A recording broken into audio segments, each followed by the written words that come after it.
Hello, everyone. As I'm pretty certain my air conditioner just kicked in and became audible on my mic. It did. Yes, yes, it did. I thought it was cool World War II sound effects. Have London, the sound Blitz, effects now. This is Warhammer as the 40K. fiendish Nazi forces close in on London. I have a Flammenwerfer. What does it do? It was Flammen. So, Bringing delicious breakfast food, the Luftwaffe. I'm done. okay.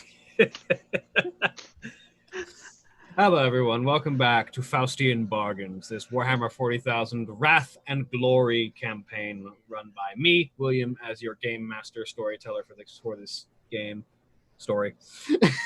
And joining me today, we have Mara. Hi, I'm Mara, and I'm playing Sidra. What is my character again? A Gilliam Psyker. There we go. And Andrew. Hello, I am Andrew, and I'll be playing Shazra Violos Shokais of the Farside Enclaves. Caller, turn down your volume. Yep, will do. And Cody. I'm Cody. I'm playing Seraphim's sister Mira. And Holly. Hi, I'm Holly. I am playing Gita Wolfblood, so I forget my name. The Primaris Space. Yes, oh, everything. We're really. I'm sorry, there's today. too much. We are professionals. Mm-hmm. Do I sound any better? Yes, And that's Craig? much better. That's Okay, much better, great. yeah. And Craig. Hi, I'm Craig. I'm playing Gabruk Teeth Tosser, the Bad Moon Flashkit. And John. John, I'm playing Tacitus Abano, the Ultramarine Death Watch Librarian, who is currently And- sitting at 1 wound. That's what happens when you tank an obliterator to the face. I know, but I tanked an obliterator to the face and I'm still standing. But when last we left off, this retinue of inquisitorial allies, they had intervened in the situation on the Forge World Ryza as it was under attack by the Iron Warriors, attempting to presumably loot its weapons and especially its titans for use in their own wars. Dropping down on near the battlefield of the Weapons Manufactorum that the Iron Warriors seem to be focusing a lot of their efforts on, they made their way through the area to dive through cover past the firing lines of the Iron Warriors, facing off with the Mechanicus troopers holding the Manufactorum, and began to follow what looked to be an infiltration path that a smaller group of Iron Warriors seems to have made under the cover of this distraction, around the same time as what seemed like a battle group of Sisters of Battle began to strike the Iron Warriors from the flank. So with that raging outside and whatever implications that might have coming forward, the group chased down what appears to be the Warsmith leading this operation and encountered both him and a pair of obliterators carving their way into the Manufactorum. So I just found out that you can put a librarian in a dreadnought, and I have a new request for if I get gunned down. We don't have room for a librarian dreadnought. I'm Come sorry. on. He can hang on the outside of the Thunderhawk. It's only bigger than the battle suit. Well, shorter than the battle suit, but definitely wider. Shorter but wider. Don't worry, Gabruk will grab all your bits and stuff them in the box. Librarian dreadnoughts are the most broken thing in tabletop 40K. I'm a They're psyker. absurd. I'm a psyker. Also, I've got all the armor and all the weapons. Well, specifically in the 40K tabletop, they were broken because they were specifically a Blood Angels unit, which meant that they could fly. Because there's a Blood Angel psychic power that allows the librarian to fly, so they can keep up with jump pack troops that they're flying with. Do they also? Unfortunately, you can put this librarian in a dreadnought, and Oh. so you have a flying dreadnought. They can also have force weapons. You can have a dreadnought with a force blade. I want a flying dreadnought with a force blade. Death comes for you. But anyway, having done a quick fight with this Warsmith and his two obliterators, accidentally opened the way for the Warsmith to disappear into the Manufactorum and begun to give chase when last we left off. With one of your two psychers having gone incorporeal so as to try and maneuver through the racks upon racks of ammunition and explosives to try and get a bead on this Warsmith as he moves. Are you saying we have racks on racks on racks of bombs? I mean, it doesn't change the sentiment. I'm invisible.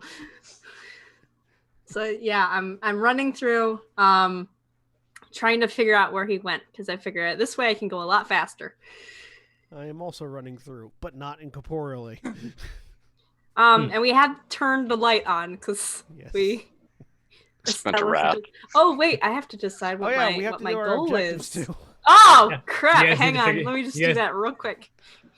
For those who are not familiar with the Wrath and Glory setting, there's a fun system in place to help encourage a little bit of role playing. In that each player character's archetype or general group of archetypes has a series of objectives that they can roll for, which are small role-playing things that'll give them bonuses if they manage to accomplish them over the course of the session.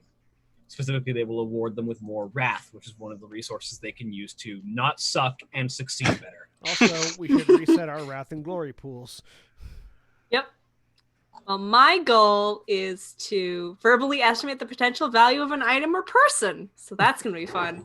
I get to call upon my chapter's Primarch as I defeat an enemy. That's the wrong character sheet, but, you know. It is. It doesn't matter. Same character.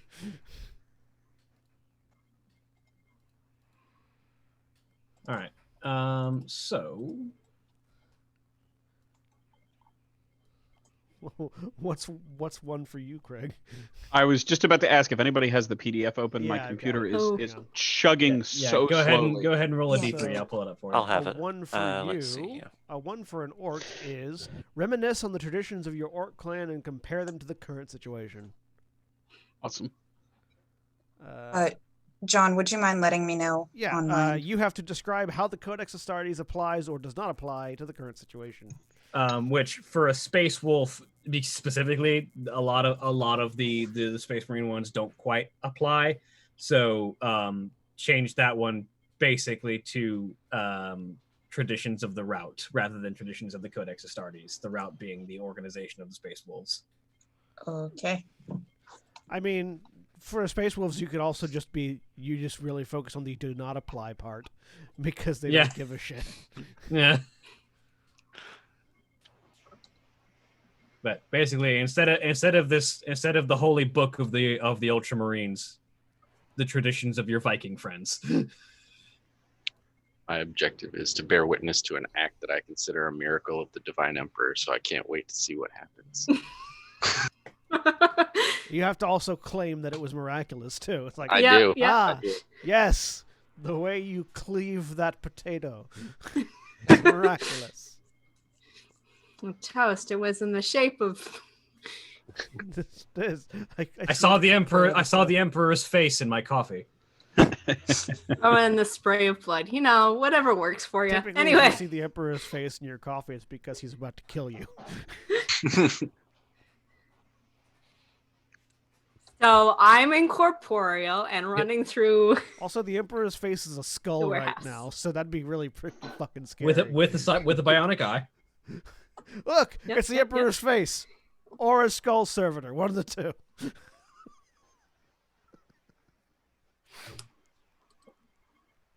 So, go ahead and whoever would like to contribute first to this chase scene. I'm assuming Sidra. Yep. So yeah, I am just running through as fast as possible, looking for any sign of where he went. If I can sort of see anything. How fast does a Here. psychic fart cloud move? I am at normal speed right now, actually, because I think I had an extra. Yeah, you had Things I enough could shift, for phantom so, form. yeah. For Yep. movement speed increased to normal. Yep. So that's what I'm doing. I'm looking. So go ahead and roll me an awareness test. Okay. Just to see, awareness, just to see how well you're tracking. Awareness. Hey, that's real Nice. good. 10, 11, 12.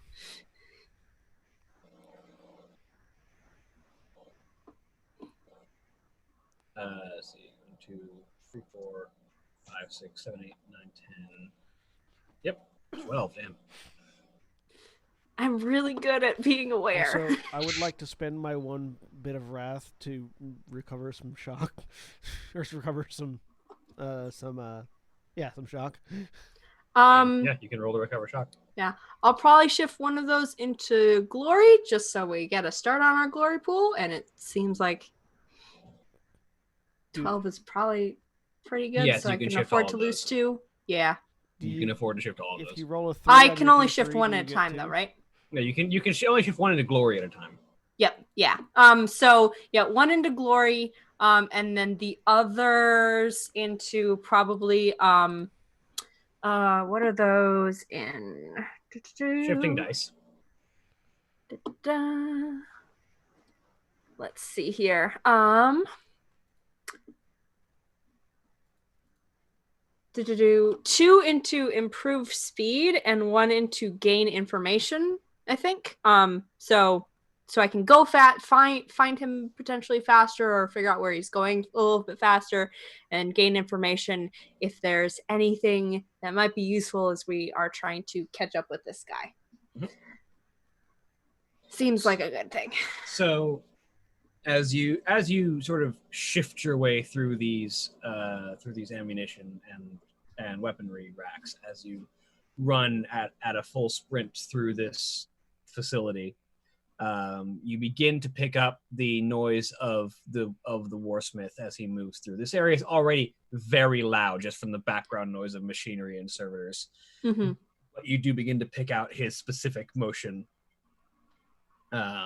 And now that the lights have been turned on, you can just barely pick out his outline between racks of ammunition and weaponry. And as you follow behind, you begin to realize that he is familiar enough with the layout here to suggest that he's either seen some very similar structures, because the Imperium tends to build on a prefab basis, typically speaking. Okay.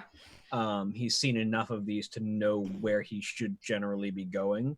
Mm-hmm. And he seems to be heading, probably, if you had to take a guess, he's probably going to be heading for access up into the next level, where he would probably be looking for something specific. He's not giving a second glance to any of the ammunition or explosives that are down here. So Okay. So he's not really slowing down. All right.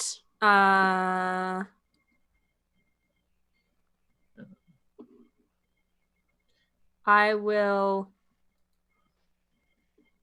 with that then, probably pop out of, I think I take a, let me look at my thing, because I wrote it down. I think I take a strain for being, a shock for sustaining that for this round. So we'll do that. And then excuse me. Bless you.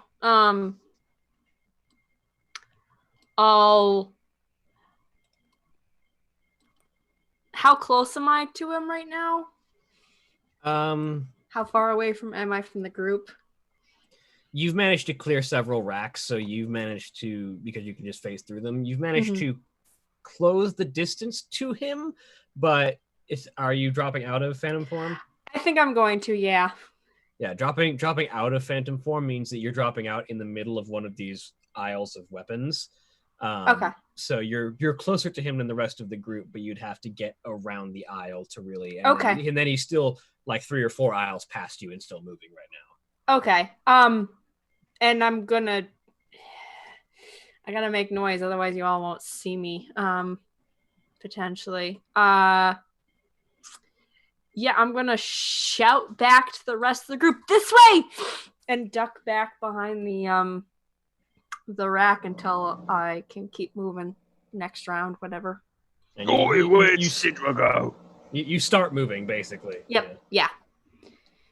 Because this is Still trying to kind of like stay behind things because I don't want this guy to hit me. Yeah, this is a chase sequence rather than a combat sequence. So everyone's kind of moving continuously. We're just gonna each of you will get your chance to act, and the enemy will get a chance to react each time if it's Cool. something they could react to. Yep. So who would like to take the next step in this sequence? May I? Sure. Cool. I'm going to use my jetpack's flight speed to see if I can close the distance as much as possible. All right, roll me a pilot check real quick just to see. Okay. That's what I was I'm going to good try at to that. do too. You fly into a pile of munitions and explode. Oh no. I have to trigger them. I know. Then the whole thing will blow, and then we're all. What do you think the flames from the jets do? I don't have flames in my jetpack. You Oh, do good. when you How roll- are economical? You do if you roll Um, a what's it? A 1 on the rat die. I did Yeah. not take the stars. I am very tempted to spend a wrath and re-roll those. You're welcome to. You want? Sure. I'm going to do that. So that is 7.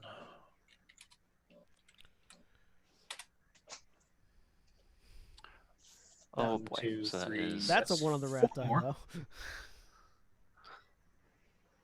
right. Of course. Because we've been taking that first one as the rat die. Yeah. First one's the wrath die. So let's see. 2. Does re-rolling though? Does that also do your wrath die? Because normally that one is the one that You stays. can't re-roll your wrath die if it's a 1. You can re-roll it okay. any other time, though. Ah, One, gotcha. 2, 3, 4, 5, 6, 7, 8 successes, I believe. 8 successes and a complication. And a complication, yes. So,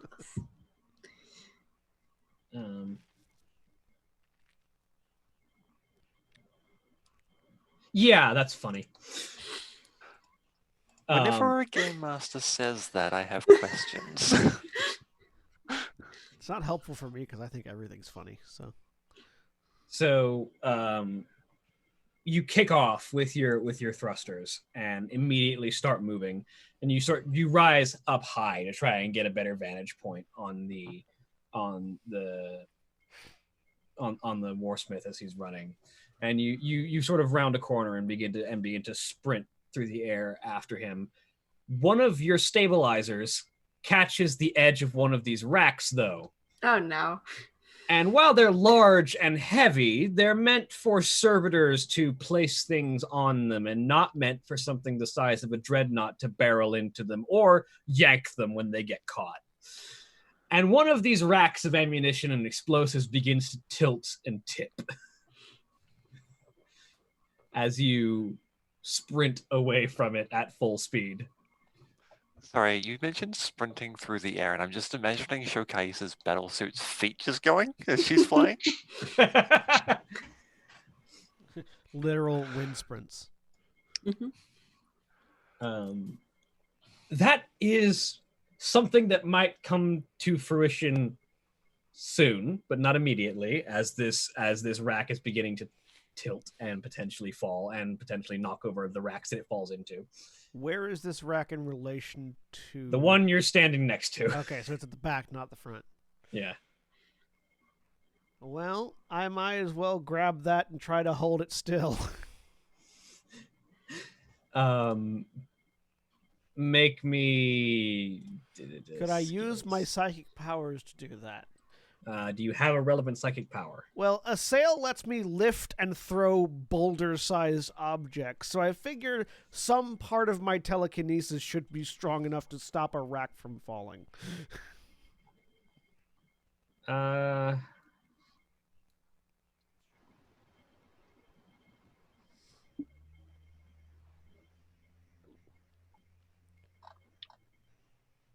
Or maybe crush. Like, except just not trying to deal damage to it, just trying to hold it steady. The restrained aspect of crush. It doesn't have a defense. So make me a phantom grip check, and you're gonna need 2 shifts to try and halt this. Okay. And my DN is 2 4. high. Is my DN 2 higher because of my heavy wounds even for this? Because I'm heavily yes, wounded. Okay, actually.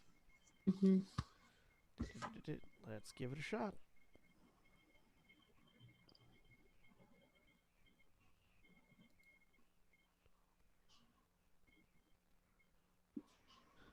Complication on the rat die, turn into a demon. That would require you to have been very unbound. Yeah, I know. It would just be funny just for that to be the thing that does it. Hey. Okay, so I've got 8 successes, but I can't shift that, or I can shift that and have 6 successes. So I can only shift 1 though. We'll say with one shift, you are able to slow it, but not quite stop it. There's time for someone else to try and assist. Okay. So I am not chasing because I am trying to keep the munitions from falling over and killing us all. Potentially. Killing me. Gabruk goes, "No, to precious Daka," and will assist. Make me an athletics check, Galbraith. Okay. I'm glowing blue as I reach out, just sort of grip the air, and the entire rack starts to glow too.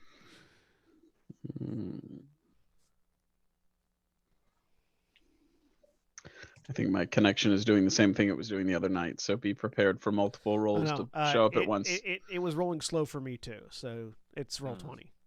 Mm. You just have to click one and wait. Click once and wait. It'll go. There he goes. Nope. Okay, there are all 3 of them. Okay, so the first one's real good. Oh yeah, holy Oh, wow. That's 7, 8, 9, 10, 11. Yeah. I think I'm more than enough. You can shift one of those for glory if you want. Yeah, I would like to, please. There's Daka at risk. Of course, he's gonna roll well. Yeah, so Tacitus, as you're reaching your arms out and just pulling with all of your psychic might, and this massive rack of heavy explosives and ammunition is slowly still tilting away from you, Galbraith just like rushes forward and hooks his snaz gun on one of the bars of the rack and just puts both hands on the snaz gun and leans back. And this Herculean effort of this massive orcoid figure, you feel the rack just slowly lean back to a standing position. As it comes back, Gabruk leans over and croons soothingly to the munitions. "Oh, goodbye, Daka, on the tip shelf. You just wait here till I shoot you myself." And then he'll give it a little kiss, and then turn and run on after Sidra. Yep. Well, Beautiful. now those ammunitions are tainted.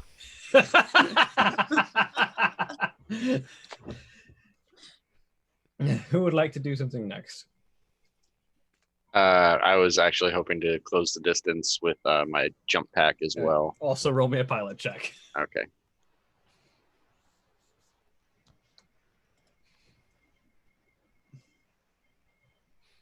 Any minute now. Give it a second. Roll 20 again is Yep, having. I a lot only of clicked stress. Well, no, just Roll20 will work when it wants to. there are Yeah. a lot of people. There are a lot more people using Roll 20 than have ever been using it before. Yeah. Yeah, fair. So that's 1, 2. That's 7. Yep. And you Pretty can good, pretty you good. can shift that one for glory if you want. I will do that. So you have to play glory.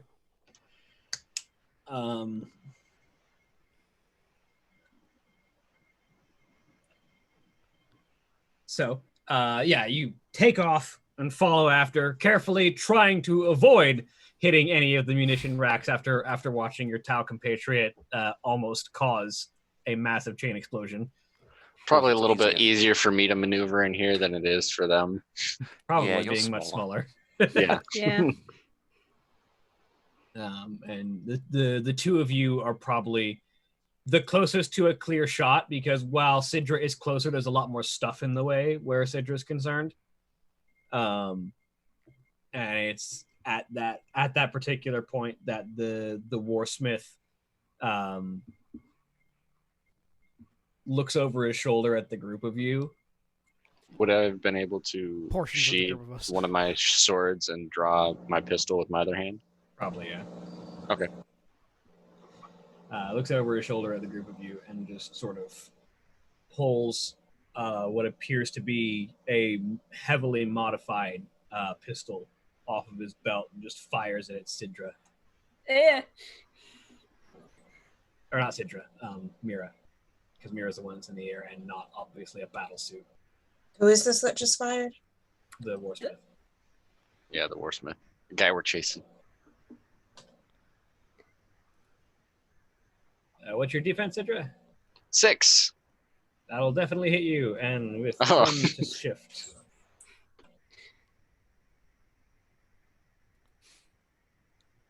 No extra damage, though, so it's just going to be... One second, let me check the stats here. There are no rules for a dreadnought in the Wrath and Glory book. Yeah, because no one expects you to be piloting a dreadnought. I mean, if you get mortally wounded to the point where you need to be shoved into a dreadnought, you should have rules for it. I think normally if a character gets that damaged at that point, they become an NPC dreadnought. Yes. So that's going to be 14 damage, AP minus 1. AP minus 1, so that would... I'll settle for Terminator honors then. So that would make it 5 damage. I'm gonna attempt to soak.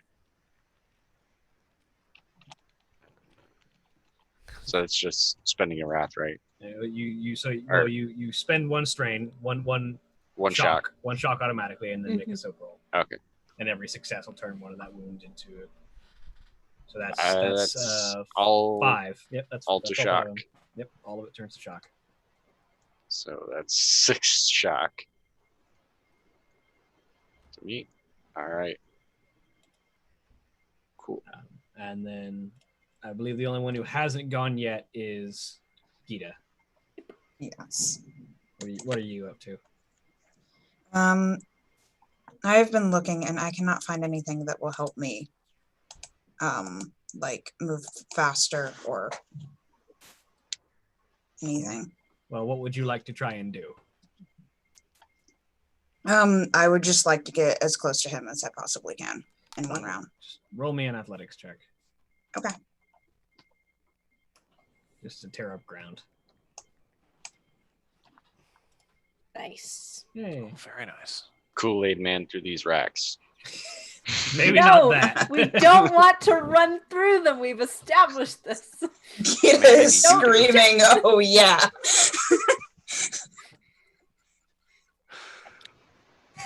So, Gita just takes off at a full sprint, tearing up ground at an incredibly fast pace.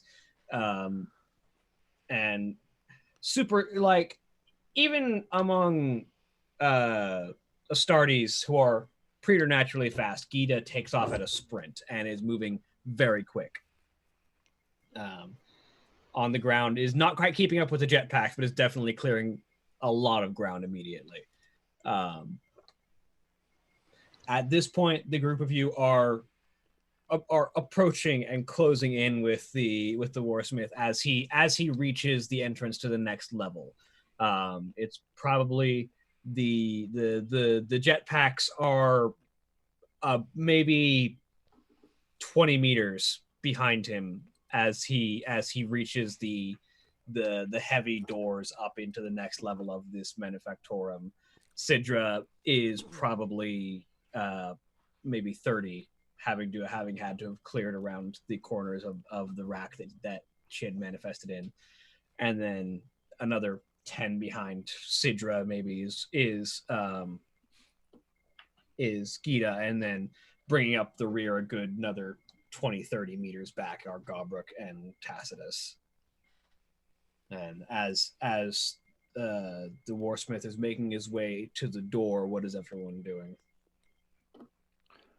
Well, given that we are within that sort of range, I think I would just try to shoot him. All right. I'm going to take 2 shots with my plasma rifle.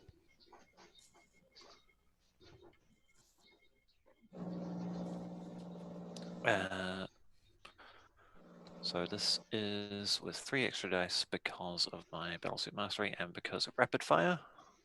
But the difficulty is up by 2 because you're firing the same gun twice rather than 2 different guns? Yep.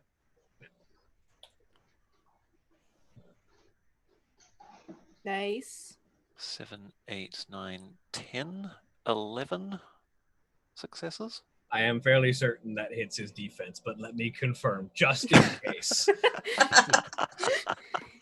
One would hope so.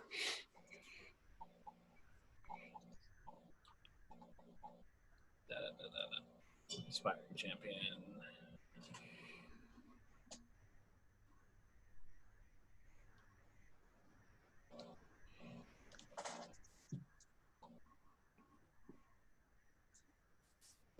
Yeah, you hit him.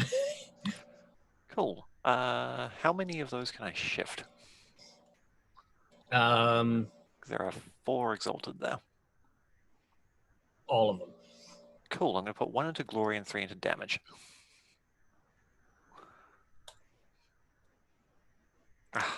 Just the 1. All right. So that is 15 damage at AP minus 3. He's basically just wearing regular marine, which is modified, so it takes more damage, but it doesn't quite make him harder to hit. How much damage? 15 AP minus 3. 15 AP minus 3.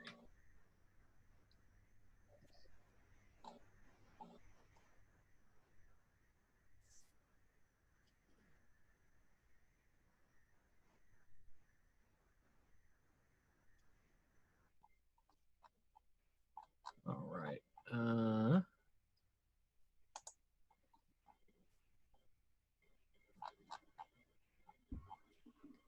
So that'll bring his armor down from 15 to 13, which would put 3 wounds on him.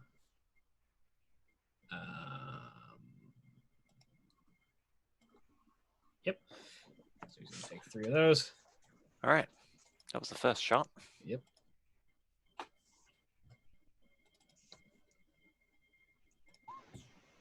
Ah, 4. That will actually hit him. Oh, well then. Nice. That is 14 damage at AP minus 3. 2 more wounds on him. Mm-hmm.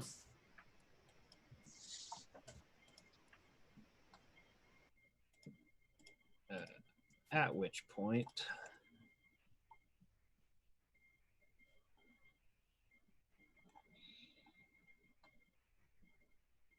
Yeah, okay. Who would like to go next? I would like to smite him, which I can do because that's 35 meters, right? And I'm within that. Yep. All right, I'm gonna do it. Okay. Ugh, that's a terrible roll. I'm gonna use Wrath to do some rerolls here because that kind of sucks. 3, so I can redo 9 of them. Yes, I can do math. 96. First one. Yep. And it's 4 and up, right? Yeah. No 6s, but 3, 4, 5, 6, or 3, 4, 5, 6. Yeah, 6. You hit him. Sweet. That does 1d3 mortal wounds. Hey! 3 Nice. mortal wounds. Damn. It's a good roll. And mortal wounds get past armor. Yes. I could also spend some glory on this, right? Would those Yeah. also be mortal? No. Glory is strictly speaking for attacks. You can't typically spend it just on psychic powers. All right. However, his iron halo does let him attempt to soak mortal wounds, so he's going to try and do that, so he's not just straight taking those wounds. Okay. So, I'm going to try and do that.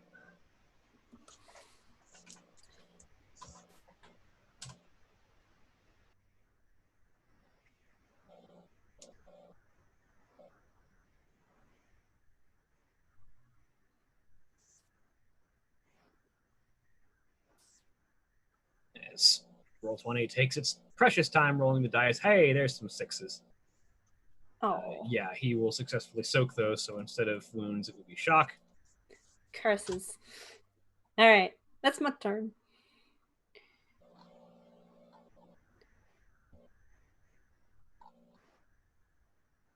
All right. Who would like to go next? Gita would like to go. I was wondering, can she get close enough to just tackle him? You're a little far back to just straight tackle him. Okay. She'll just shoot him then. Actually, no, she's going to spend this turn getting closer to him. All right, roll me an athletics She check. really wants to tackle him. Roll me an athletics check.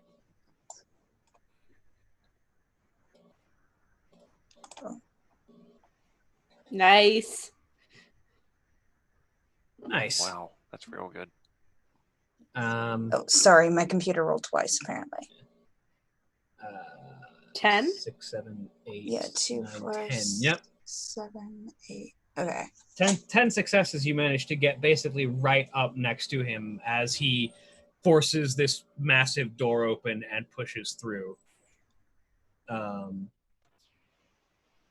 I think, yeah, it's at this point he goes and pushes through the door, heading up into the next level where you begin to hear the sounds of Mechanicus troopers fighting on the outside, and also the workers who had been caught inside huddling around in corners, and you hear an amount of civilian screaming as this Iron Warrior bursts through onto this floor. Immediately there is an amount of pandemonium from this strange creature breaking through into the main level of the Manufactorum. As he does so, yeah, that's fun. That's twice now that's happened. Well, whose fault is that? So I for mean, the those first keeping time- track with their drinking game at home, that's 2 shots you should be. I mean, the first time it was my fault, John.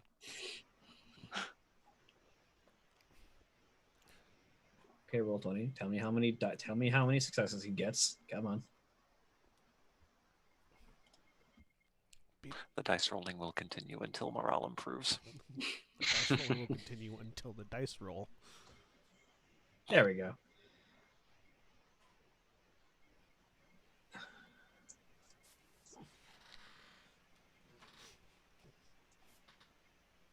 So, the Warsmith turns over his shoulder and looks at the group of you and pulls something off of his chest and primes it and throws it over his shoulder. Shit. Uh-oh. Right, so hang on. He looked at us and then threw something over his shoulder. Was that towards us or Towards away you. from us? That's towards you. He's looking over his shoulder at you. You have to clarify what direction over the shoulder means. As he throws what appears to be a crack grenade over his shoulder Cool. into the room. Can I see that at all? Yeah. Could I assail it back at him? If you spend your wrath, except I think you've already I've spent already your spent my wrath. Can I spend a glory to do that? Let me see. Also, how do you have Yeah, 5 we can ruins do. Yeah, already? we can spend glory to seize the initiative. I start with an amount of ruin equal to the number of players. Oh, okay. Yeah. We can spend glory to seize the initiative. That feels. And I spent 1 for him to soak the Got it. We haven't done that yet. So, yeah, like I would like to if possible spend a glory to let me grab that crack grenade out of the air and throw it back at him with a sail. I will say this isn't quite seizing the initiative. This is trying to go in the middle of someone's turn, so it'll take 2 of your glory. Sure, I'll do Do that. it. What about me? And then we get the damage of the assail and the crack grenade going off. All right, make me an assail test. Oh. Translucent palm just smacks it right back. I don't have any. I'm gonna spend those other 2 glory to roll 2 more dice. Because I have a higher DN because I'm heavily wounded. All right, roll me 2 more d6s. All right, so that's 3, 4, 5. To hit him with the assail. Which is it just his DN? Yeah. Just his defense? Yep. His defense is my DN. And it's up by 2 because you're injured. You just hit him with the crack grenade. Okay. Ha! So I do some damage, and then the grenade goes off. First, my damage is going to be Just tinks up against so the back 12, of his head. 12 damage from me. And then whatever happens when the crack grenade hits him. That won't get through his resilience, but the grenade might. I like to imagine that you just tuck the grenade back into the pocket it came out of. Oh no! Right into the back of his head. Just bang. That's 15 damage, AP minus 2. That's what happens when you try to style on somebody and throw it over your shoulder. Not in the Emperor's house. Heresy.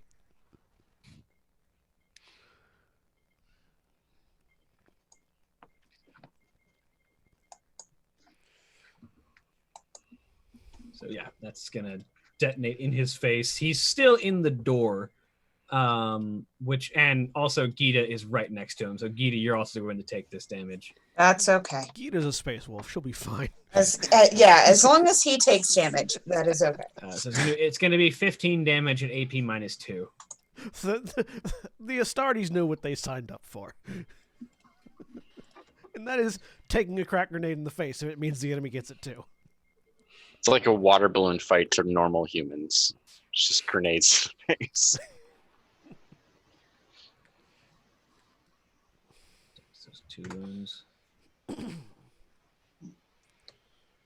he's still just outside the door to the munition storage, though. I would like to also move closer. So I'm going to roll a D66 real quick.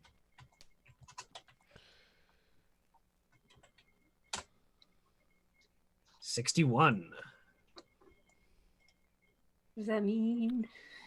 Nothing at the moment. I know. I want to know, though. I'm going to get comparison here.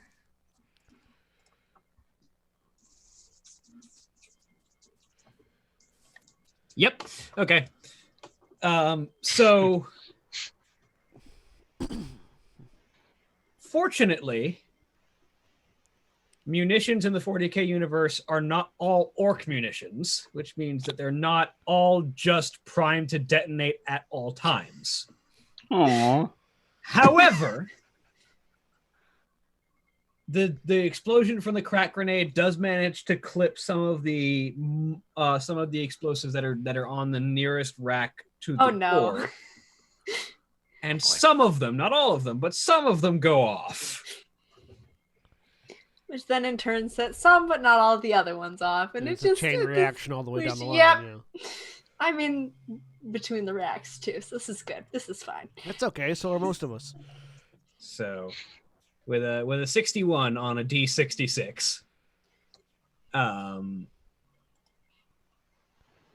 going to have everyone make me a. Let me look at your skills.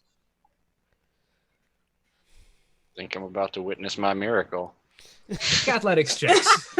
Can I use piloting instead? Yes, if you're flying, you can use piloting. Athletics. Athletics. All right. My DN is too higher. Your DN, your target number is going to be 3. Oh. Well, it's a good thing I I got rolled a 3. 5 then. I got 4. my 3, but I also got a complication. Okay. I got 5. Got 5. Which is what I needed. Am I about to get hit in the thruster and Boba Fett into more explosions? Son of a... So Mira and Gobrik are the ones who succeeded with the complication. Everyone succeeded. Oh, good. So the explosive force that is going to buffet you is only going to do half of what this could be. So just 6 points of damage, no AP. To who? To everyone. Hey, Okay, I'm then. fine. Oh, it doesn't even break my resilience. Yeah. Yep, I'm fine. Good. Okay. Pings off the armor. So I all of you are fine because you're armored. Yeah. But the concussive force sends Mira flying into Gobrik, both of whom end up tumbling to the ground, which will put some distance between the two of you and the Warsmith and give him a little bit of a lead from the two of you. Oh, look, Gobrik caught Or get off it. Oh, fuck it. And then she just props up and gets ready to checks the jump pack, make sure it's still functioning, and then will rocket forward if she can. Now, I hate to ask, but I feel like out of fairness, I need to ask. Oh. Is Fancy Lad okay? Can he have hidden in my armor? Fancy Lad is fine, yeah. Okay, good. Fancy Lad got annihilated. No! This just got personal. Actually, you know what? I need to do a thing. Let me quick make a roll for Fancy Lad. Oh no. I feel like he could hide in my armor, but it is entirely up to you. That's He probably why I raised the can. It's issue. just a matter of whether he reacted. Yeah, fair. This is what happens when your targeting computer is a sentient being sitting on your shoulder. Sentient may be giving a little too much credit Yeah, to Fancy Lad. he was fast enough to duck. Okay, cool. Yeah. Still more sentient than the drones, I imagine, who would have moved with Showcase at all times. Oh yeah, do those drones have enough armor to survive that? Let's see here. What is their... Yes, their resilience is 8. Okay, good. We need to have a cat on a Roomba situation and put Fancy Lad on one of the drones at some point. Wouldn't you lose the additional targeting from that though? No, because you put targeting on another targeting drone and it's twice as targeting. Yeah, but who benefits from it? It's just more targeting. Makes sense. Bunch of orcs off to one side, nodding in agreement. That is correct. That's how that works. We're going to leave it up to the judges. They give it an orc out of orc.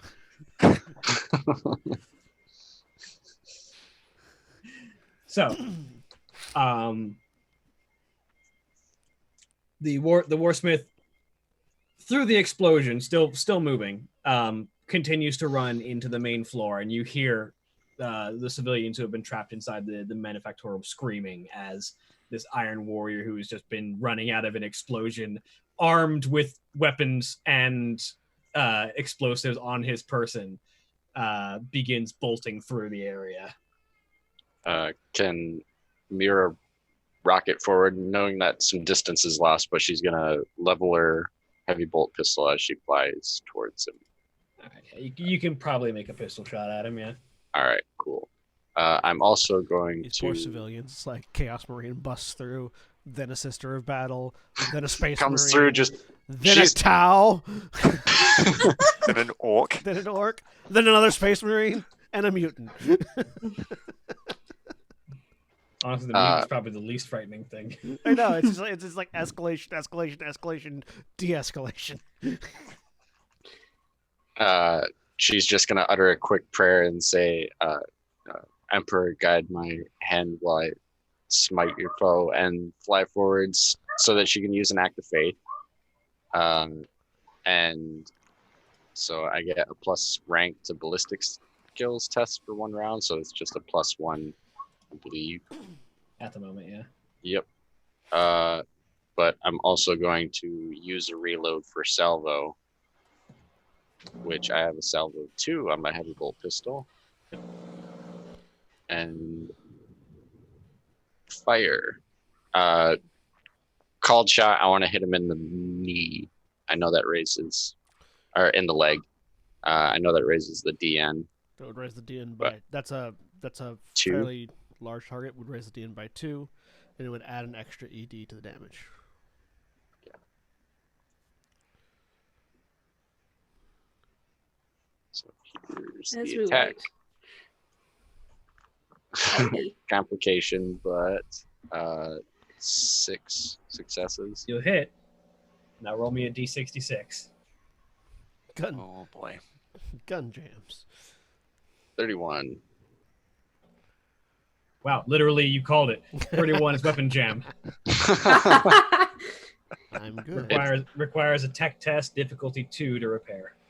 Okay.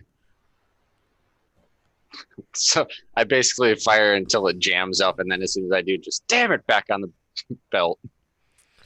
Well, roll your damage. Yeah, and you get that Yep. extra ED for the called shot. And the difficulty was up by 2, so you can't shift. So And you guarantee you hit him in the leg, so. I hit the damage buttons. Let's see.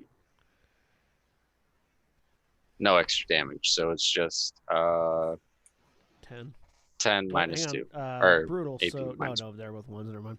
It's like if there were 3s, but no, there were 1s. Yeah.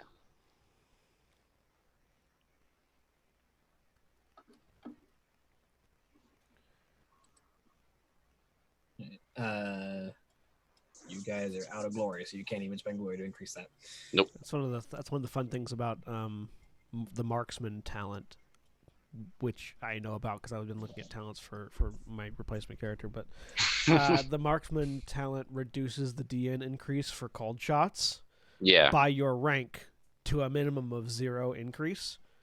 So, or by half your rank to a minimum of 0 increase. So at rank 1, it reduced by 1 because you round up. Nice. So it's like called shot to the leg, 1 DN increase. But if you hit rank 4, then it's 0 DN increase. Mm-hmm. So you're just Even if always, you hit rank 3. yeah, you always round always up. run up to rank 3. But So the shot. Let's see, because it is a cold shot to the leg. So let's see if he stumbles. He doesn't take any damage from it, but let's see if he manages to stay standing. He's going to be with his default and his toughness. So he's going to be rolling 13d6. Okay, he doesn't stumble. The shot twangs off the back of the leg armor of his battle plate as he keeps moving.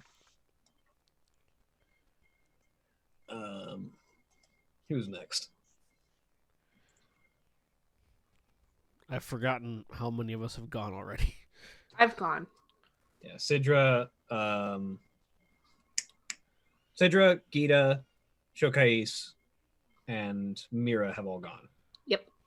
All that's left, and you've gone, Tad. I think the only one left is Gabrick. Okay. Oh, How and far? Gora.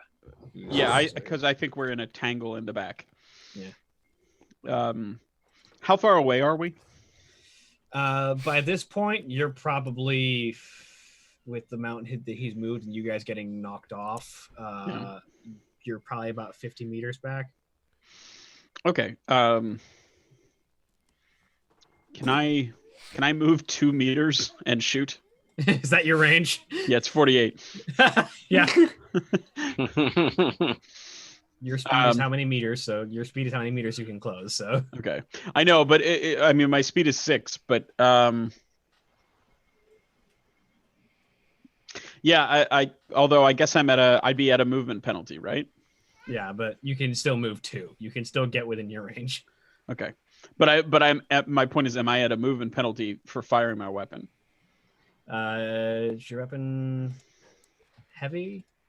Oh, is only for heavy weapons? I thought it was for any weapon if you're Let me moving and check. shooting. Because there's a tag that eliminates the movement penalty, but maybe that's only for heavy weapons. Let me check real quick. I thought you can move and then shoot, but the penalty is if you're moving and shooting at the same time. Oh, okay, all right, I don't know. that would make sense. Because you have a move action, you have a move and an action each turn, and your action can be to move again. To move again and shoot, yeah. But okay. Well, assuming that's the case, I'm just gonna move. I guess I'll move my full speed. I'll move forward 6 meters. And Gobrick yells, "Stop and I'll shoot!" and starts shooting. And let's see. Yeah, assault weapons can be fired as part of the run action. Oh, okay. Yeah, that's what I was thinking of then. So I'm going to spend my salvo. I'm going to spend a reload rather. And use salvo. yeah, because you get 1 move per turn. You get 1 move and 1 action per turn. You can use that action to run, but if you have an assault weapon, you can also fire while running. Yeah. Okay. I did roll my attack. I'm just waiting. There it is. Nice. Whoa. So Nice. oh damn. Wow. 7 6s. Woo! Well, shit. So that's I'm gonna shift. I'm gonna shift. 17 successes. You can shift all of those. Yeah. So I'm gonna shift. I'm gonna shift one of them into glory, please, and the rest into damage. So 6 extra damage dice. Sheesh.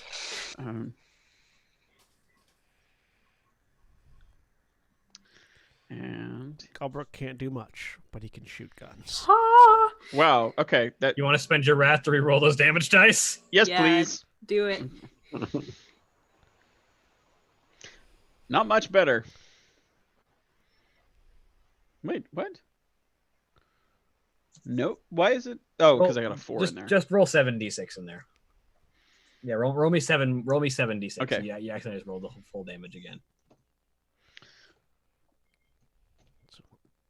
Okay. There we go. 2, Nice. 3, so 4, 5. 5. 5 extra damage. Do you have Okay. anything that adds to your results? A damage mod. Is your gun brutal? No, I don't think it is. All right. No. So that's No, I took the No, I took the upgrade to it that allows me to share damage over. If I knock somebody out, then the rest of it can be assigned to somebody else in range. so that's 5 extra damage. Nice. So that's 17 damage at AP -2. Hey, that's as much damage as I do base level with my sword.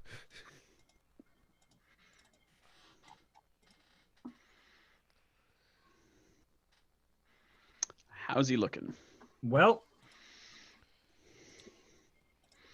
Mira, you got your miracle, but I don't know if it's quite the Emperor that you're looking for. Gobrick, how do you want to do this? Okay. Yes. I love it. So I think Gobrick is sort of moves forward and then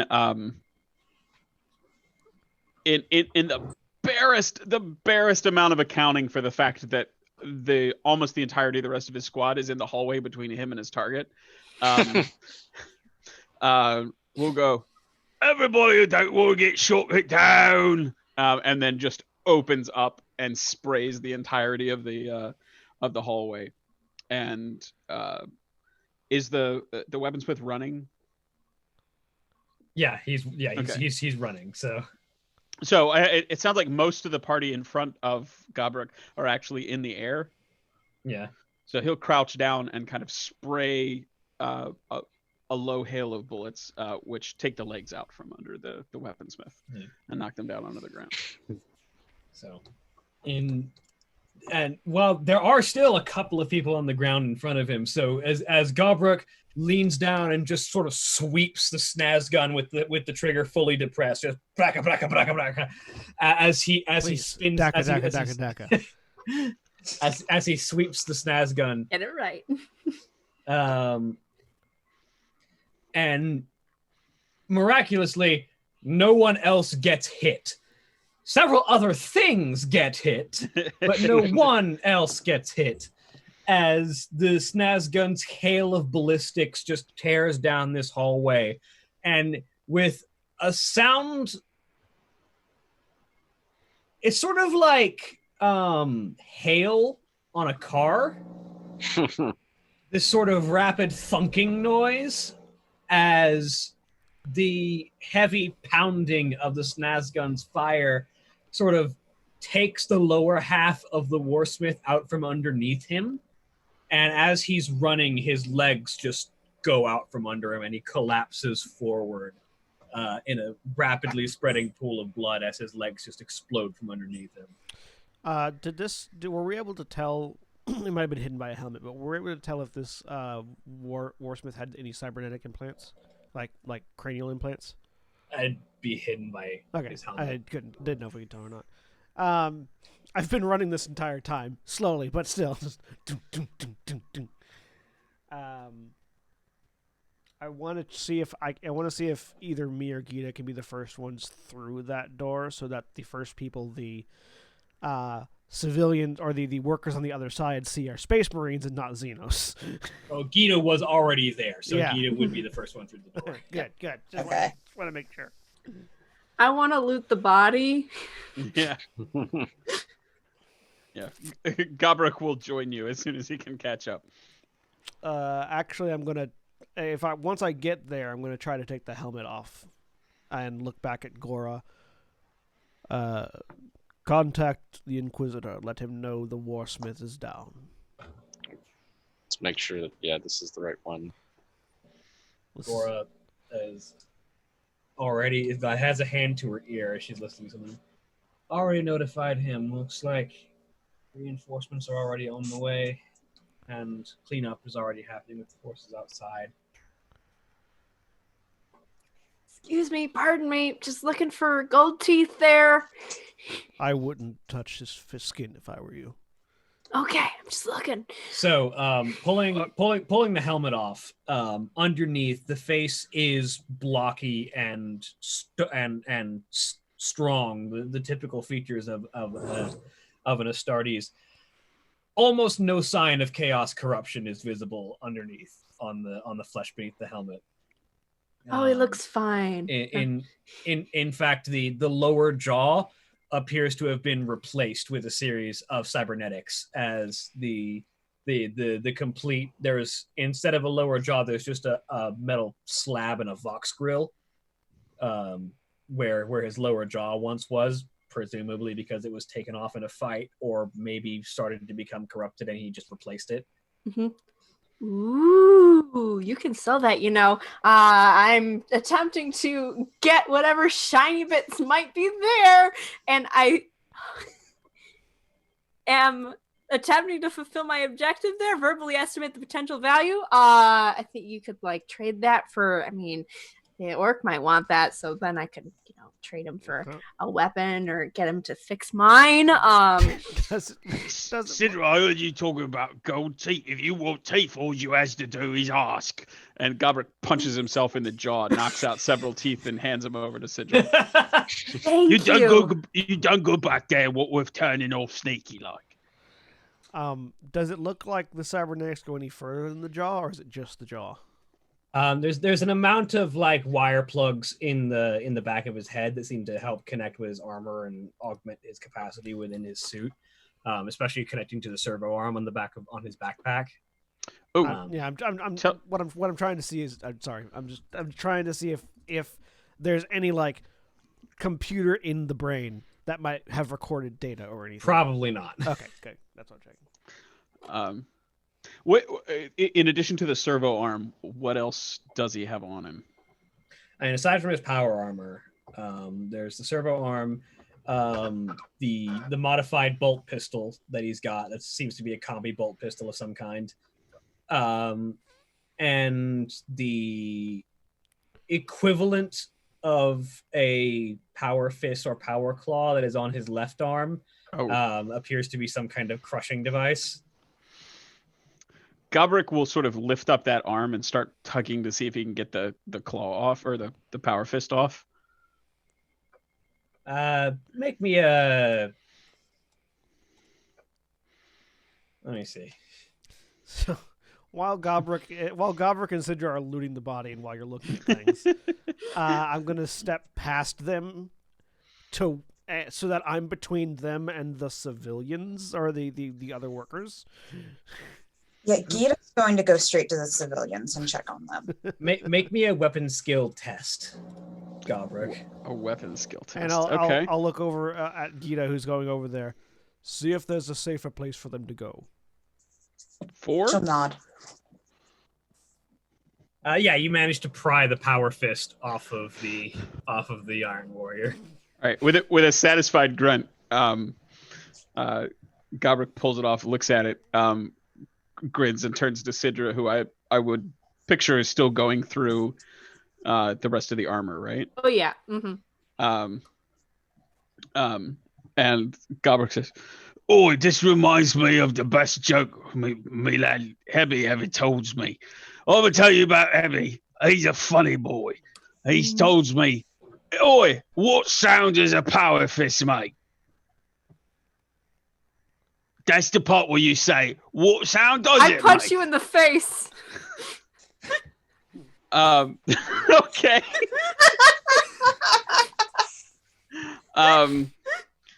Sidra punches you in the face. You barely feel it. You probably knock out another couple teeth. Thank you. Which are, I don't know if Sidra knows that, but teeth, like straight up teeth, are currency for orcs. Okay, beautiful. I will. Yeah, no, I feel like the bigger and sharper, the better. Uh-huh. Yeah. And Gabrick is a bad moon, which is the richest tribe because they have naturally regrowing teeth. Mm-hmm. Like sharks. All orcs have shark-like teeth and that they regrow constantly. Bad moons have the most teeth. Yeah. Beautiful. Gabrick shakes his head. No, that's not how the joke works. So he goes, what sound does a power fist make? It depends on what you're squeezing with it. And he bursts into laughter. Don't. Does that satisfy my wrath requirement? Yes. Okay.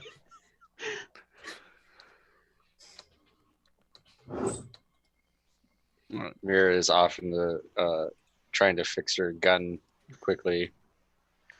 Does Sidra laugh? Eventually, it takes her a minute. That one flew overhead for a second. It was only DN2, so you quickly unjam your pistol. Okay. Gabrick nods knowingly when she starts laughing. That one's a thinker. Uh-huh. Yes. You get it, right? Because it's the thing squeezing what makes the sound. Mm-hmm. Like if it's or maybe it's like, hey, you get it. Yeah, you get it. I'm continuing to look through to see if he has any other shiny bits, anything interesting. I'm gonna see random stuff. Gabrick is trying on the power fist, which almost certainly does not fit. No. Not quite. It's made, well, actually no, it's made for a space marine. It might take some modification, but you could probably make it fit. Nice. Yeah, Gabrick's like, there's something in there, and he slaps it, and the hand falls out. There we go. Terrible. I will say over the course of a rest period, you can modify that power fist to be used by you. Yay. It will gain the orc keyword, so no one else will be able to use it properly. But so Gita was over by the civilians. So Gita, you walk over to some of the civilians who all appear to be various factory workers and sort of tech adepts, all of whom are cowering in the nearest relatively fortified position, which is mostly just sort of behind some of the workstations. As you approach, so some of them sort of look up in absolute fear and dread of, even you, because you are not quite human. You are an 8-foot tall transhuman killing machine. Only 8.5. Yes. It's like She Guido is went over there, going. not Tacitus. She is going to remove her helmet and kind of crouch down a little bit closer to their level. Are you all right? The one who seems to be the least shell shocked at the moment looks to be a tech adept, one of the like lower level Mechanicus members. Sort of looks up, and there's this sort of chirping noise as their Vox grill gets back to proper functioning, and injuries appear to be minimal, Astartes. Is there somewhere safe around here that you can all stay for a little while? He sort of looks around. With the Skitari outside, there is little place safer.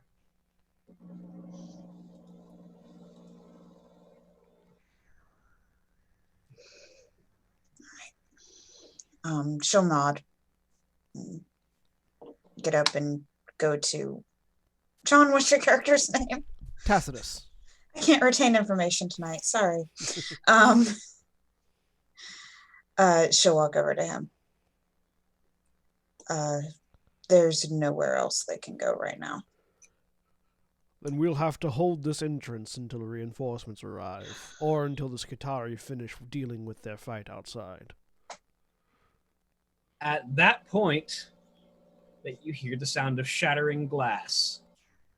Turn towards the sound of shattering glass. As Did I look up? a number of jet plumes begin to burn their way into the room as a number of individuals descend from on high on wings of fire, and several more begin to push their way in from the outside. Smaller figures, very slight in the very ornate and decorated power armor of the Adeptus Sororitas, as several squads of battle sisters either jet in or march in from various angles. Gabrick's gun is up. Turn to Gita. Keep the Xenos behind us, please. Since Mira is near to Gabrick, as soon as his gun goes up, she puts it back down, puts her hand on the barrel and puts it back down towards the ground. He looks over. Well, these aren't the ones we're supposed to shoot, then? No, the big gray ones with the spiky bits on the shoulder, remember? Oh. Yeah, I thought they were spikes, but there's wings. And it's at that point that a sonorous voice sort of calls out over.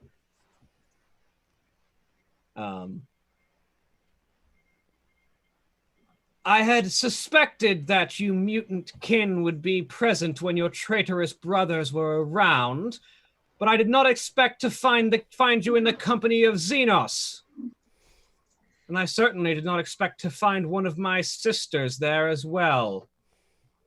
As you sort of turn and look and find a battle sister in notably more ornate and more crafted battle armor, as what appears to be the leader of this detachment sort of marches forward, her left hand encased in a power fist and a inferno pistol in her right, as sensors sort of sway from her shoulders. Her helmet is off on her belt, and she has this sort of cybernetic left eye burning bright red. Her hair is silver, sort of drapes down to just under the chin, as she walks, and there's a sort of brazier burning on the center of her backpack right behind her head as she approaches. I will move to meet ignoring the mutant comment, because I'm not certain who it was addressed to, but it was probably me and Gita. Probably. Hail, sister. Well met on the field of battle. These Xenos serve the Emperor's light, as do we all. Gabrick leans over to Mira and says, "Which one of those things she said was me, then?" Zeno.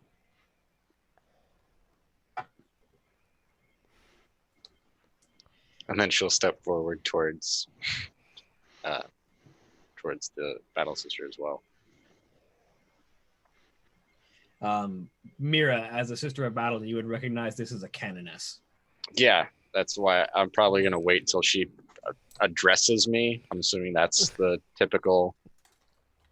Typically. Yeah.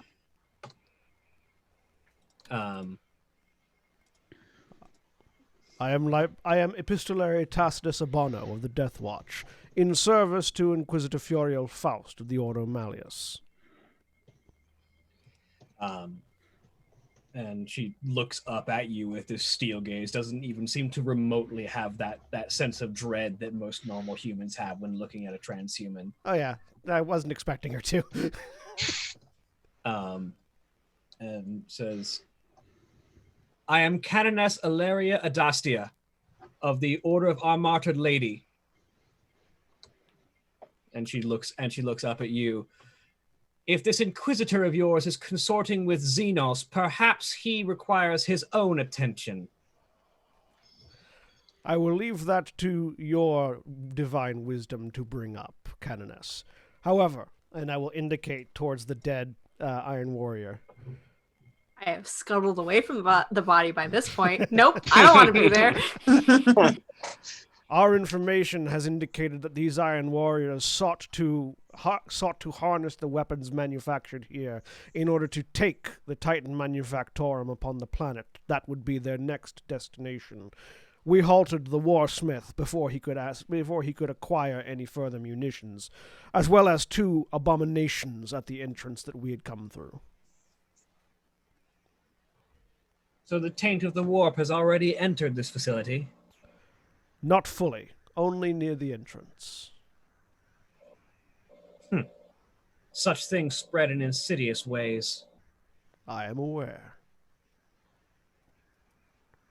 Then you are aware that perhaps the best perhaps the best measure to prevent the spread of such things is for this facility to be purged. So, I'm just trying to get a read on how extreme this particular canoness is. And then also trying to get a read on what my options are in response. She doesn't seem super chill. No. No. I mean, is it like all Sisters of Battle are like, yeah, no, purge, no matter what? Or is this, she's particularly extreme? Roll me insight. I am very tempted to have Shokai say something, but I feel like there's going to be some reprimanding involved. That would probably not help. 4. Yeah. My in-character reason for why Gabruk is not saying anything and ruining the scene is because he's playing with his new Power Fist. like the small child with the new toy that he is. This canoness, a lot of battle is not to say all battle sisters are this kill crazy, but a lot of them are. So while she is certainly extreme, she is not unheard of extreme for a canoness. Oftentimes when the warp has touched a place, even in small measures, Sisters of Battle will say burn it all, because better to burn it all and let the Emperor sort out the dead than to allow even the slightest chance of the taint of the warp spreading. As far as your options, technically speaking, in service of the Inquisitor, you're the higher power. Yeah.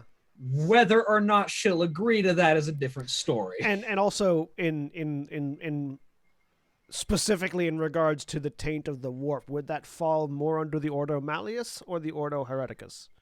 Strictly speaking, when it comes to actual demon magic, it's the Ordo Malleus's job. The Ordo Hereticus is supposed to deal with people. Yeah. Respectfully, Canoness, whether or not the decision of whether or not to purge a world for demonic taint would fall under the auspices of the Ordo Malleus, not the Ordo Hereticus. And in this particular case, it would be my judgment that such measures are not yet necessary. Go ahead and roll me leadership. I can do that. Or persuasion, whichever you feel like. Leadership.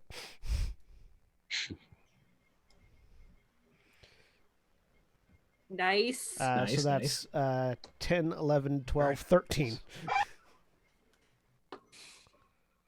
So she doesn't look like she's immediately about to open fire on your group. But she also doesn't look like she's quite willing to put this issue to rest yet.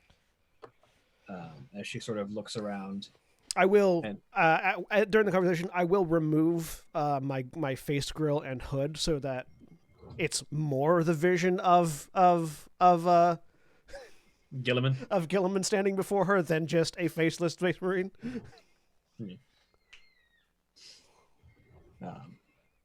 She sort of looks around and indicates to some of the sister squads around her, sweep the facility, make sure that no one else has entered who is tainted by the warp. And the battle sisters begin to spread out and look around. And she sort of turns back. And as for you and Jorzino's compatriots, and a different voice cuts her off. I never thought I'd see the day when I'd have to side with an Inquisitor to stop someone else's insane asylum.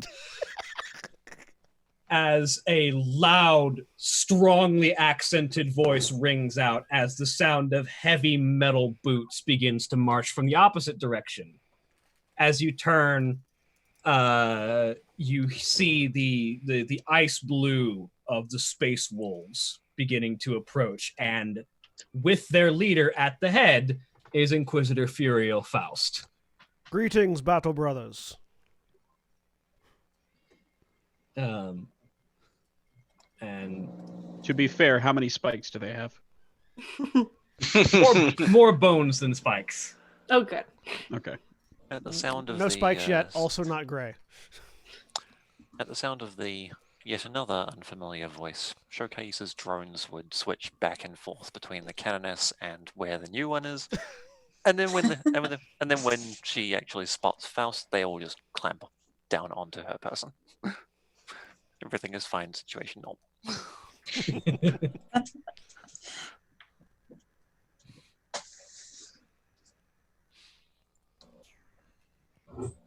So the Space Wolf in the lead is a rather impressively large individual, even for a Space Marine. His head is practically bald with a heavy amount of cybernetics on the right side and a number of cables on the back.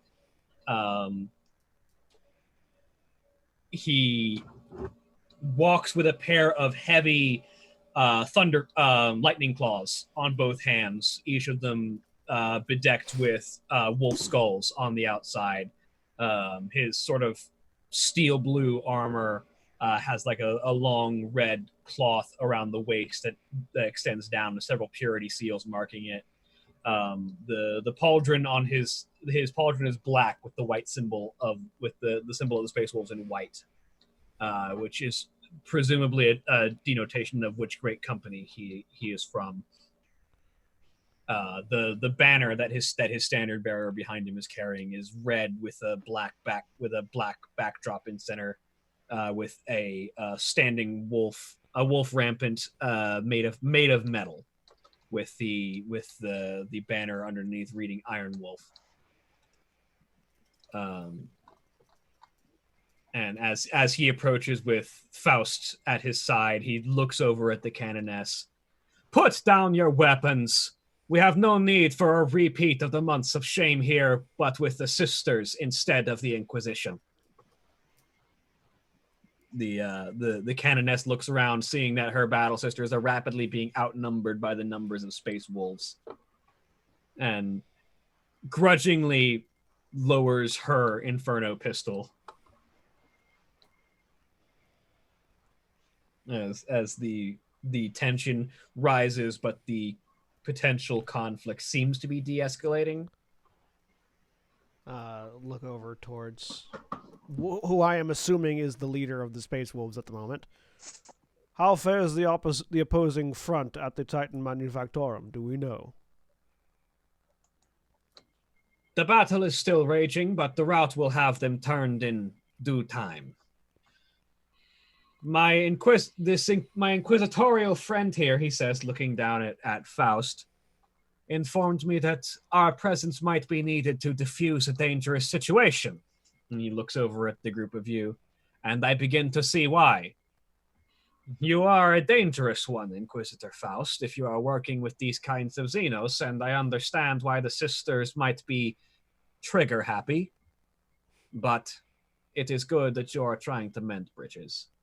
He looks over at the group of you. I am Wolf Lord Eagle Ironwolf of the Space Wolves. I'll let Gita introduce herself first, since she's the Space Wolf. I am Gita Wolfblood of the Space Wolves. He looks at you and sort of raises an eyebrow. The Inquisitor had told me that Belisarius Call had made improvements and allowed for greater recruitment. It is good to see a sister join the ranks. I am Epistolary Tacitus Abano of the Ultramarines and Deathwatch, in service to Furial Faust, indicating the Inquisitor. And looks across at the rest of you. Oh. Sister Mira of the Order of the Thorn. Nod. Your order's valor is well known. It is good to see you on the battlefield. Just not bad. He looks at the Xenos. Yeah, Showcase is, since her array turns to Tacitus, as if to suggest that he might give her the go-ahead to speak. I'll nod towards Showcase. She turns back to the Space Wolf delegation. Shazra Violos Showcase of the Farsight Enclaves, in service to the Inquisition. He offers this sort of wary nod, sort of like not quite trusting, but acknowledging. Turn over my shoulder. Gobruk, if you're done playing with your new toy. Gobruk pounds his chest with a free hand and says, Gobruk Tafe to serve the kill cruiser in the infinite war. And then he turns to Faust and says, Watch her, Yumi! Look, I got me a power fist too! Faust sort of looks at it. Right. If you need that modified, well, it seems as if this Iron Warrior won't be using it. No, I took the Yumi bits out. It ought to fit fine now. Indeed. Showcase just shoots a glance at the canoness. And I will look in the direction of wherever Cedra was. I have come back out at this point. Situation seems clear. Cedra of the Umbra Draconis. Ah, some of the space kin. Yeah. Your hand might be useful in the days to come for these people. Well, it looks as if the situation is well in hand, Canoness, if you'd like to join me for communication on how best we might continue to oust the Iron Warriors from our planet. I believe the Inquisitor would like to speak with his retinue. The Canoness sort of looks across the group of you again, and you can see that she is keeping her rage barely in check. I look towards the Canoness. If you wouldn't mind, and I point towards the ammunition dump we just came to, On the other side of this, there are a pair of obliterators who deserve to be put to flame. Very well. And she and several of her sisters walk that way, and she indicates to Egil to follow, and the two of them march down in that direction. Gabrick shouts after him, "Oh, oi! Also, I got dibs on all the Daka."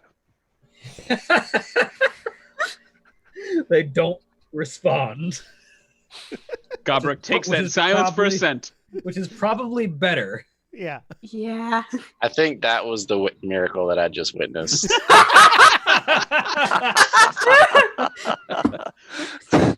That Gabrick didn't accidentally provoke a cannon. Gabrick nods happily to himself and goes back to digging bits and pieces of Iron Warrior out of the thing with a screwdriver.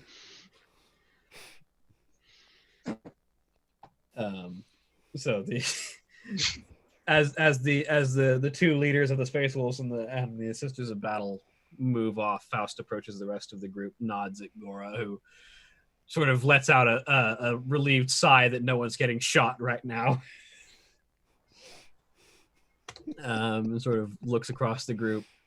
Well, I don't think I can quite mend the reputation of the entire Inquisition in the eyes of the Space Wolves, but I can at least make some strides for myself.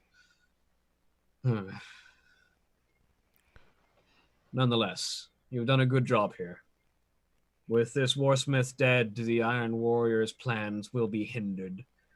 But I believe we're going to have to quit this chase soon. We don't have the forces to take down Perturabo. And I don't think we will be able to follow all the way to Inuit. We may still wish to get word to additional forces, however. Indeed. To that end, we'll be chasing a lead that I've picked up towards the Imperial Fists and let them know their homeworld is in danger. Where to next, Inquisitor? I don't believe that I'm saying this out loud, but we're going towards the Segmentum Solar with our friends in tow. Definitions, please. The Segmentum Solar is a section of the galaxy where the Sol system is at. Ah, It's the corner of the galaxy that the Imperium is centered in. we're going home. I was going to say, if you want to do that in character, Gabrick is happy to ask, "Where's that then?" We're not going straight to Holy Terra, but we're going closer. Don't think they would allow some of us there. Yes, which is why we're not going directly to Terra. I imagine Fair getting too close would cause you, Gabrick, and Cedra to burst into flames. You'd be surprised at the number of Gilliam and other mutants that live on Terra's soil. Tacitus. I would indeed, having never been there myself. I was You were- on fire once. You it were wasn't there a that bit bad. before. Oh no, sorry, yeah.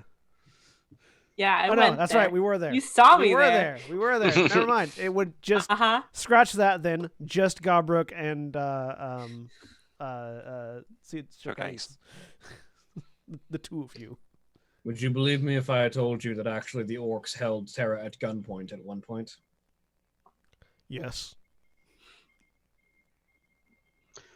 Gabrick shakes his head fondly and says, "You know, it's like they say, with a big enough shooter, the world..." And he kind of trails off. "Well, you can shoot it." I will have to tell you some of the stories of the Inquisition's archives of the War of the Beast in the 32nd millennium at some point.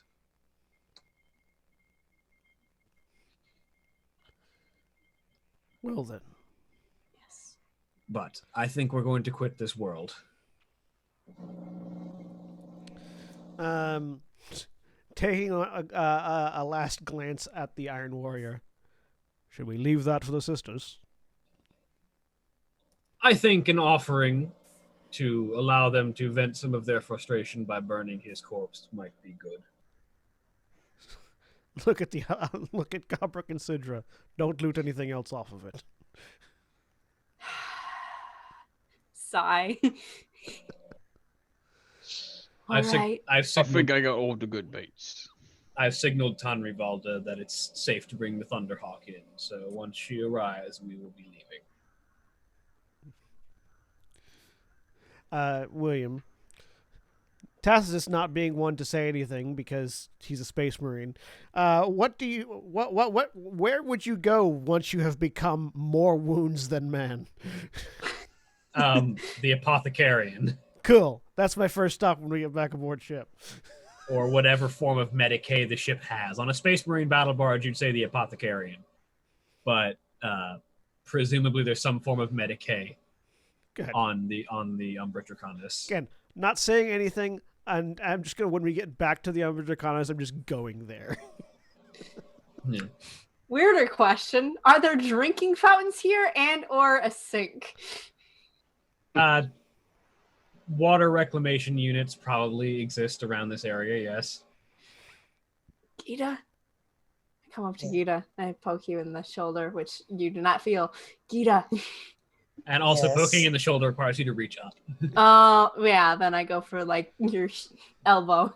Yeah, elbow's probably more accurate. She will look down. Yes, little one. Can I have my boat back? Yes, here. I will take that and go find some water and put it in the water because this is very exciting. It's hard to get water on board ship. And the gravity's weird and different. Did you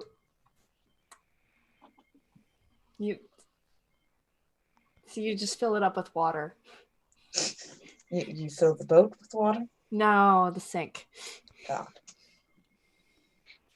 You float a boat on some water. It's very exciting. I stare at it for a while. Gita will kind of poke. Yeah. Yeah. I think right now I'm using my sword as a cane. Tip down. Doing the statue pose, you know? Yeah. Like tip down into the floor and just leaning on it a little bit. It reminds me of my family. Does it do anything or it just sits there? No, you just watch it. It's relaxing. Gita will stare intensely at this. Waiting for it to make a wrong move so you can blast it out of the water. No, it doesn't do anything. Doesn't mean we're not waiting. A few minutes pass and the roar of engines is heard as the Thunderhawk pulls close and lands on the leveled ground outside. Time to go. I reach in both hands, pull it out. Tuck it back somewhere in a mysterious pocket. Gobruk, what are you eating?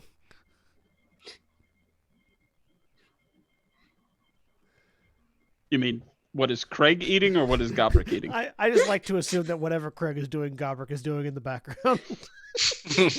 I saved them bits I pulled out the power claw. I turn and walk towards the engines. Yeah, Showcase will go with you, and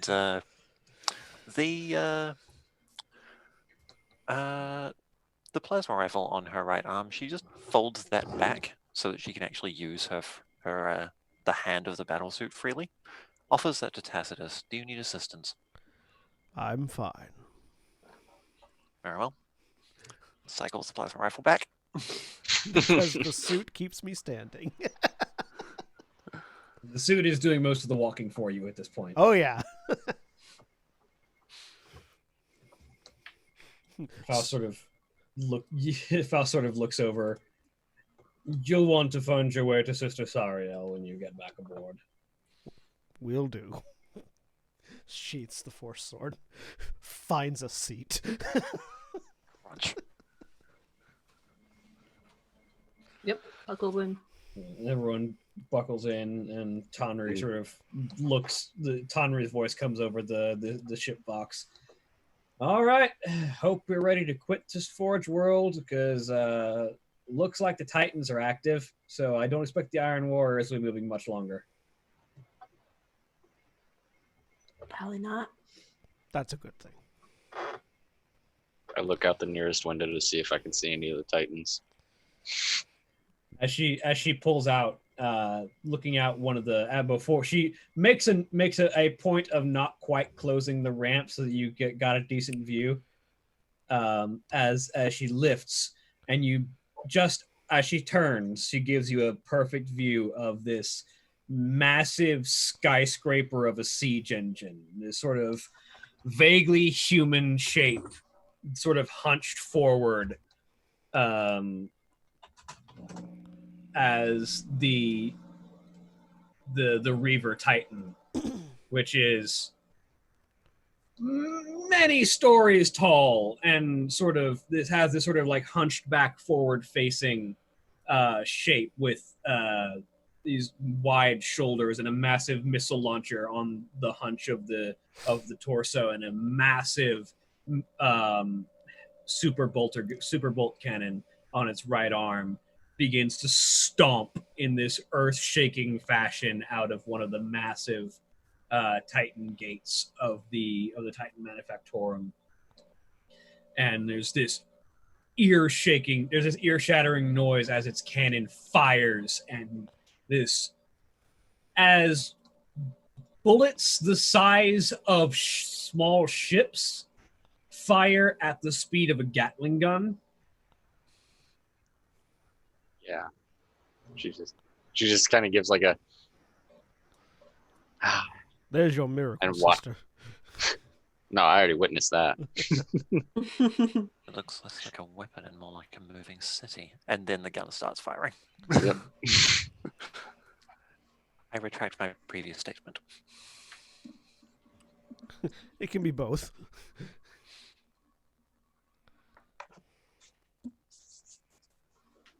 And then after you got a good look at the Reaver Titan,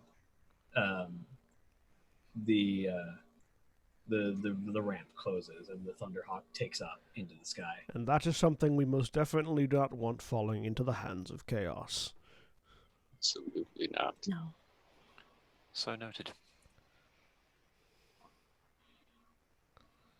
For reference, not the exact Reaver Titan, but a Reaver Titan is in the Roll20 chat for you. I have a splinter in my finger from a chopstick, and it hurts. Ow. The building that he's standing in is probably about the building that he's standing in. That bit of it that's still standing is probably about 5-6 stories tall. Dang.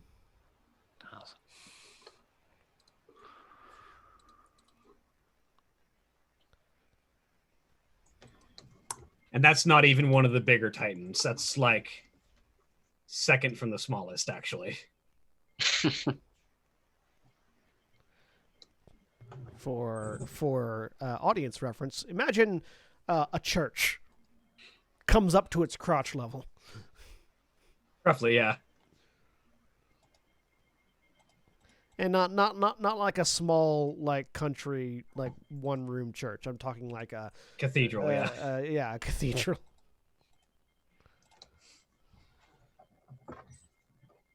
But the Thunderhawk takes off into the sky, and before long you're leaving atmosphere and making your way back towards the Umbra Draconis as Faust sort of leans his head back and closes his eyes and sort of ponders the events of the day.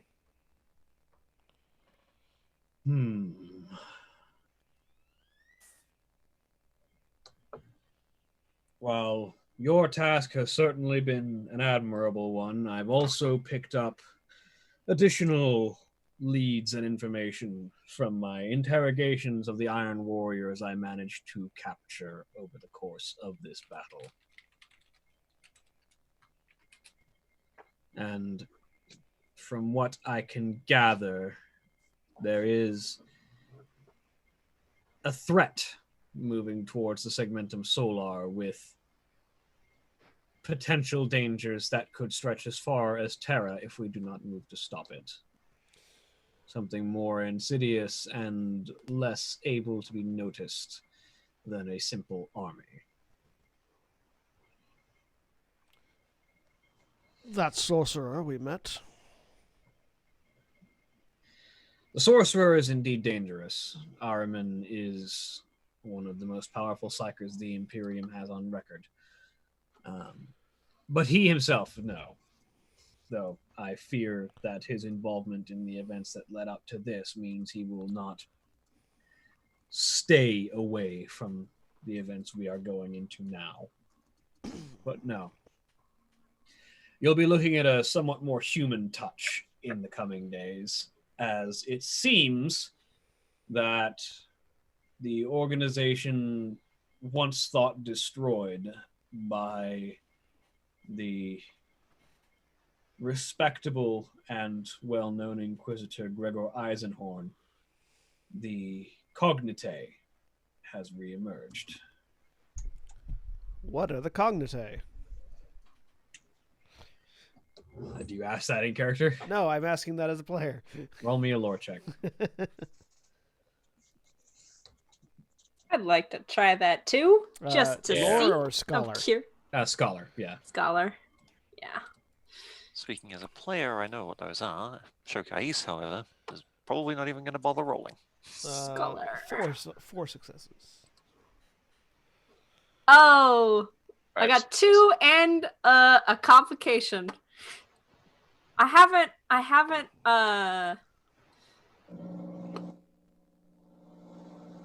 dissolved anything with acid in a while. So just reminding you of that. Are you telling me you want some of your equipment to be damaged by your acid? I mean, it feels like the easiest thing to do. Otherwise, I don't know. Maybe I get a nosebleed trying to remember all this. I mean, the easiest thing is for William to just get a ruin. Yeah, or that. Yeah. That's probably easier. It's not like a thing where equipment is really. Don't make him melt your boat. It'd be very sad. It would be sad. That's what I'm saying. Don't do it. I think those orc teeth that you've got are starting to scar a little bit from the acid that you got constantly sweating on it.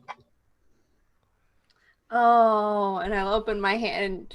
She's been like clutching them in her hand the entire time because it got real tense there for a minute. And it's just tooth goo all over. And I go to wipe it off on the nearest person near me. There's still an amount of the teeth there, but a lot of them have had like the enamel stripped by your acid. Yeah, they're worthless now. I wipe it off on the person nearest me, whoever that might be. Oh no, you sweat Mountain Dew. Who did you sit next to? Well, that's a good question I'm asking. I think Oh, Gita no, was I've got probably more. sitting next to her. Oh, You got Gobrook teeth on you. sorry. Oh, look, war paint. It's I get sweaty. I'm But nervous.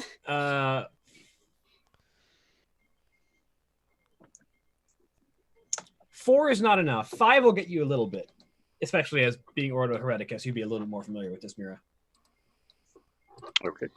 The Cognitae were as far as you have been told, were a cult of chaos-influenced individuals who infiltrated society on numerous levels and had they cultivated genius level intellect in individuals and sort of formed a network of agents across the galaxy that had at one point been attempting to achieve some form of evolutionary goal for their people to sort of achieve some either incredible influence and power over the Imperium itself, or to destroy the Imperium, or to advance their members into godhood. The specific goals have been weird and hard to track, but it's basically a society that trains Moriartys, as far as you understand it. So, having not had enough success to know anything Tacitus will say out loud. Pardon me, I'm not familiar with that term. The Cognite was, at the time, a cult that had been, as far as we had thought, dismantled by the Ordo Xenos Inquisitor Gregor Eisenhorn and his apprentice Gideon Ravener. However, it seems that they had not quite been eliminated. The former founder of the Cognite, one Lillian Chase, was defeated by Gideon. At the time, their aim was to develop, by means psychic, eugenic, and noetic, a generation of individuals who would work to further the aims of chaos within the Scarus sector of the galaxy. However, and they've produced such legendary threats over the years as Zygmunt Molich, Jada Trice, and Gol Balak. And among those, Zygmunt Molich at one point threatened to become near like unto a god with his knowledge of profane practice and forbidden knowledge before Gideon Ravener was able to bring him down. As such, rumors of the Cognite coming back into existence are a threat not to be taken lightly. Is any chance to cut a head off of that snake should it ever arise? Should be dealt with swiftly. I would imagine this would require subtlety and stealth, I say, and then look over at the two Primaris Marines, the Tau, and the Orc. All right, I volunteer. You don't got to ask me twice, Tacitus. That would not work well. What do we know of them? What's the place we're going? Segmentum Solar. The Segmentum Solar is large, but let me pull you back, because I had you on the battle map for a while. Let me pull you back to the galaxy map. Okay, so it's like that whole area. Yeah. So the Krieg is just outside of it. Yep. Just outside.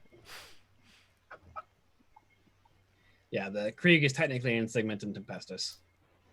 Or Pacificus, one or the other, I can't tell. Tempestus.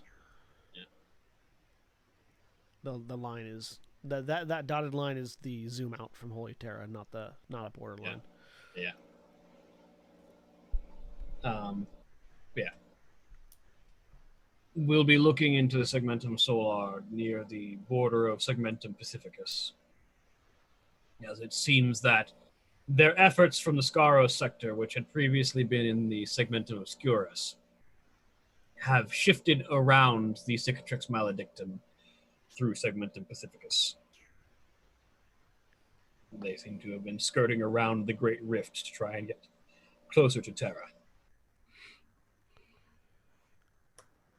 And what exactly are we to be tasked with? Investigation, culling, or what? Or else? All of the above. We're going to have to try and track down their operations and put them down as best we can. On the plus side, you'll be dealing less with Chaos Space Marines and more with cultists and more human opponents in the near future. So, targets somewhat less difficult to kill. That doesn't mean we shouldn't take them lightly. No, absolutely not. but at least less likely to put holes in our Space Marine eye tap on Tacitus's very perforated armor. spit, blood squirts out one hole. Yep. With that, we're gonna take a quick break, real quick, because I need to use the restroom. All right, we'll be back in a bit.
And we're back.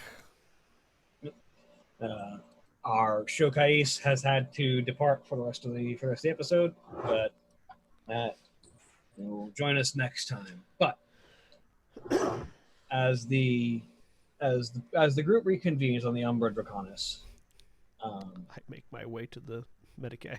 Yeah.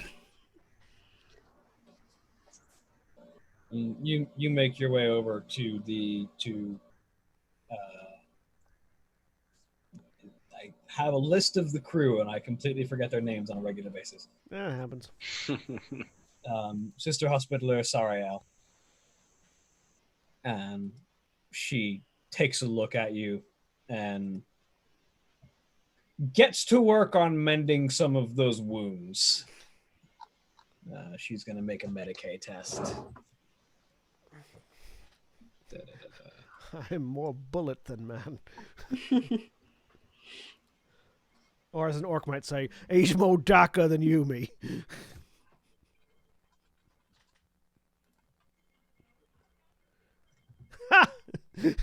She kills me. Oh, sorry, that was Sidger making a scholar test. No, yeah, that was from before. I just saw 2 successes and a complication on the last die. I was like, I die. No, that's where you get like some permanent injury. I found some shrapnel. Bad news is I've pushed it in deeper. Wait. Oh, you're not moving anymore. I pulled the shrapnel out of your heart. Wait, why is there blood coming with it? And then the Sister Hospitaller has a specific ability. It was crazy in there. You had 2 of every organ. Don't worry, I took out the extras.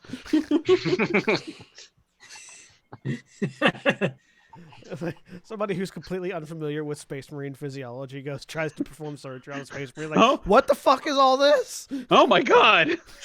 Don't worry, I'll fix this. You wake up, you're like, oh, my blood. Where'd so my sluggish. second heart go? Exactly. Where'd my second heart? How do I cut through the skin? Hang on. The scalpel isn't working. Someone fetch me a chainsaw. Hold still.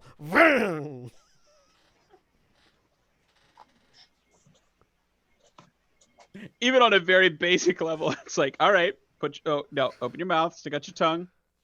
Okay, you've acid burned through the thermometer. I'm gonna go get another one.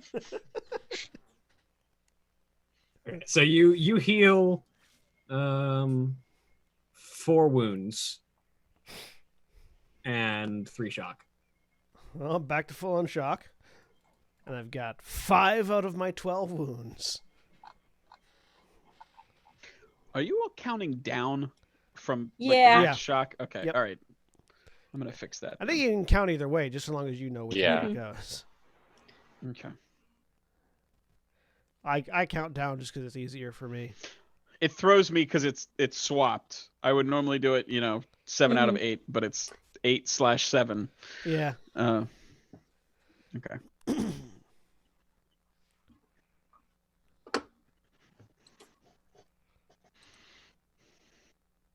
And how normally does shock heal, like day by day?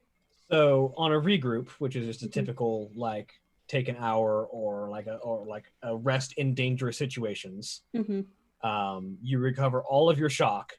Okay. And you can recover wounds only with a successful Medicae test, and only one Medicae test per individual during a regroup. A respite, which is a longer rest or a rest when you're somewhere actually safe, just recovers all your wounds and shock. Cool. And resets your wrath. Sweet. Is that where we are now or no? Yeah, you're at a respite period. Oh, so I can just restore all my wounds then. Yeah. Cool. Yay. No, I was telling them while you were off on the break. It's like, my backup character is really great at espionage. Tacitus isn't. This is going to be fun. Tell me where the things are. Slams into ground. No. Tell me where the things are. But while you're healing, the rest of the group, Faust sort of gathers, and in what passes for his study upon the Umbra Draconis, which is lined with a series of books and scrolls and data slates. He's got a couple of books on the table, with the author name of Ravener on them, as he sort of flips through them. I'll be pouring through the works of Gideon Ravener for any potential insight they might provide into the Cognite. He had become quite the prolific author, both after his injury and even after his retirement from the Inquisition. Beyond that, one of the books he sort of lifts up called The Spheres of Longing, philosophical writings, and then he lifts up a different one, but also a number of manuscripts for inquisitorial records. But as far as information you'll need going in, the Cognite are cunning. They are well capable of placing sleeper agents and infiltrators within even official imperial capacities, especially now when the lawlessness of the galaxy has spread further than ever. Previously, they had been confined to the Segmentum Obscurus, as far from the imperial rule as could be gotten to. And there, in the relative lawlessness of the outer reaches of the Imperium, they were able to get away with a significant deal without issue. Now, with the state of the galaxy, that capacity has extended much closer to Terra. You'll find similar conditions in the Segmentum Pacificus today as you would have found in the Obscurus during the days of the Cognite's most active period. Meaning, there will be little that the Imperium as a whole will be able to do for you out there. Most authority will be down to the planetary and perhaps even the city level. And even beyond that, many times you won't be able to be certain that the planetary government is not corrupt or in many cases not compromised by the Cognite themselves. However, on the positive note, Xenos mercenaries are more common than ever. While perhaps orcs and Tau might draw more attention than most, it is not unheard of for alien races to act in mercenary capacity in the more lawless areas of the galaxy. And in current times, Segmentum Pacificus has become a lawless area of the galaxy.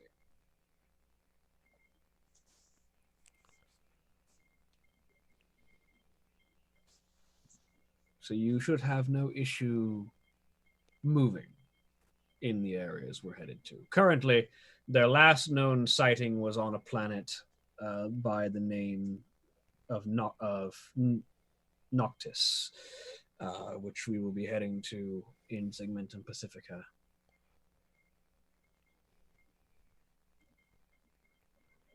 Do we have information on specific individuals or just locations where their activity has been noted? And we're to investigate from there. We'll be starting with locations. The Cognite has done an excellent job of keeping names hidden. So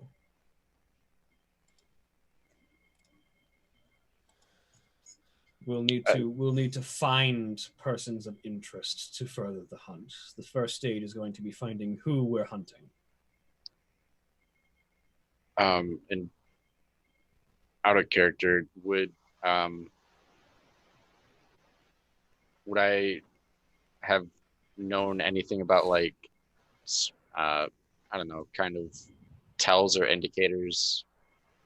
Is there something that most Cognite have in common, or something to distinguish them from? You wouldn't, but you could ask. Yeah. Okay. Yeah, I'll ask that. I'll say, is there any indicators or commonalities between the cognitae that are working in Noctis now?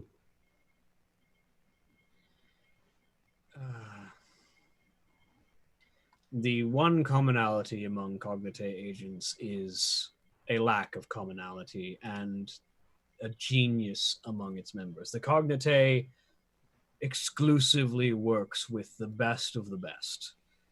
While their individuals might have lackeys who are subpar, individuals with cognitae training you can expect to be not only physically capable, but mentally acute as well. That said, there have been known to be call signs and phrases that have been used to call out others when it was believed that they would need to contact their fellow compatriots. In this instance, one of the common call signs was to declare that it was a matter of the most pressing fraternal interest. That call sign was used between cognitae members who worked with the Divine Frattery, another cult of a different note. Whether or not that phrase still stands, I am not certain.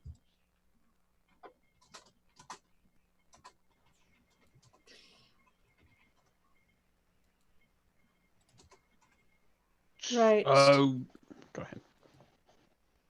Do we know of any changes on Noctis? Any sign? If we cannot find them themselves, any places where there are signs of chaos spreading recently? That's what we'll be hunting for. Right. Noctis is a hive world, so it'll be largely city environments, and you'll be likely looking in the slums and the undercity to try and find what you're looking for.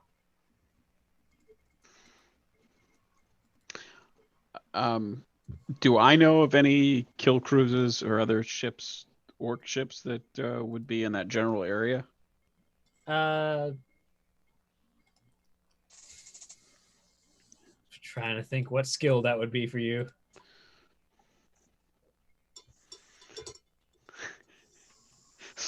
Scholar, if you want to see a really bad roll.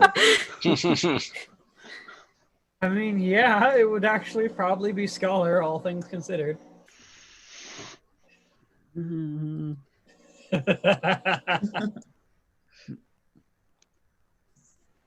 thing you have no points in and an intellect of 2. Yeah. Hey, you you got one. got a success. Beautiful. Woo!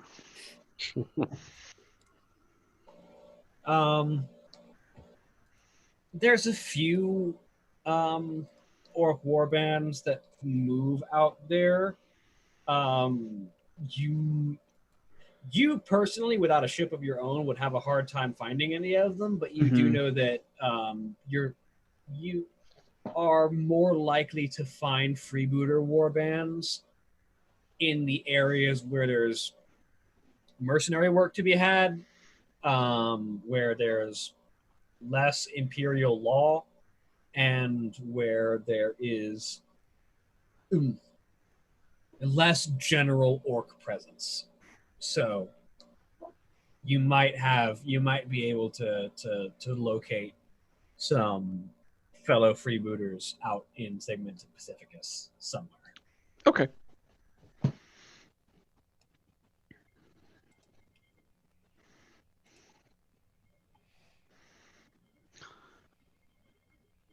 That's all. I was just curious.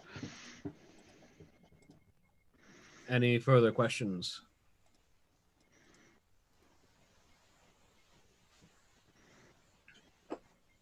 Not for myself. Not yet, at least. Not at present. I'm being seen to, so I can't ask questions.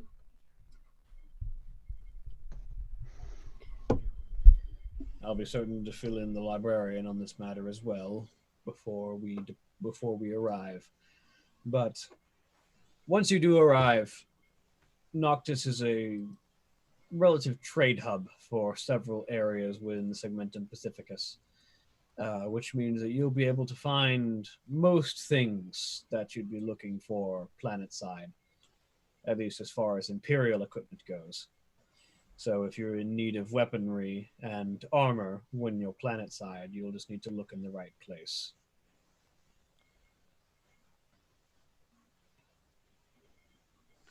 Is the Inquisition going to be giving us a bit of a bonus before we go down?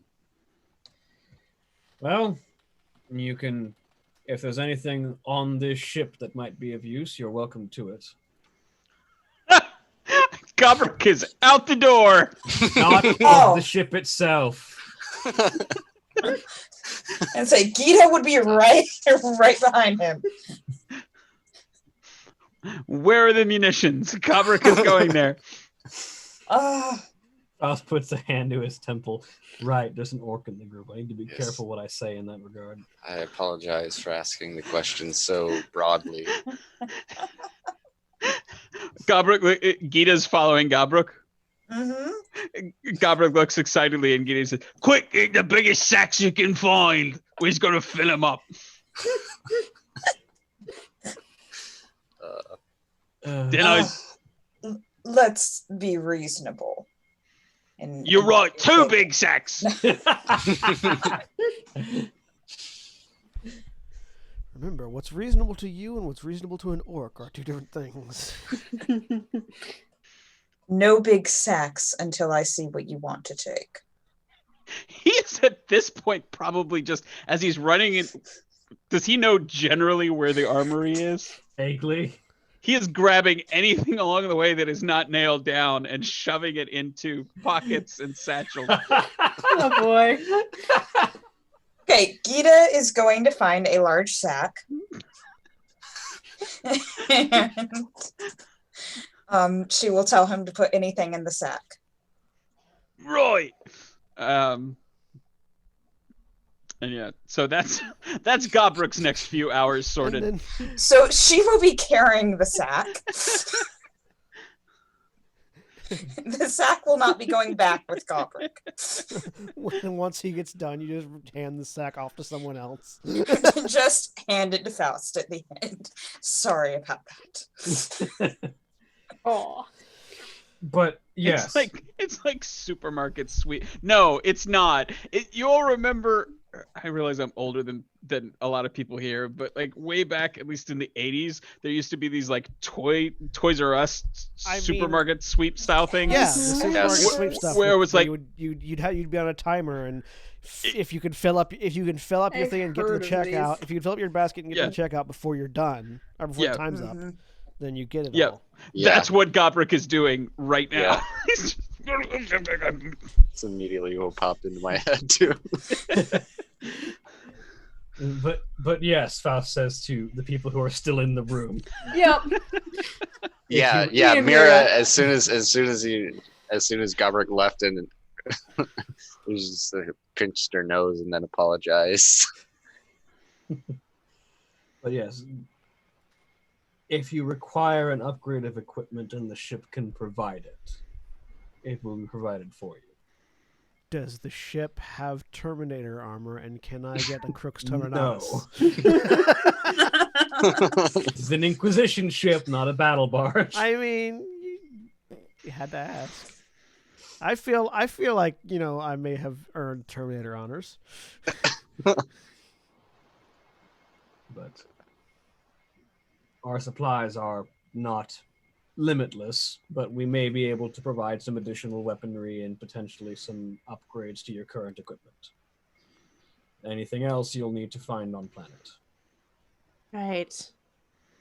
Funds, I'm assuming.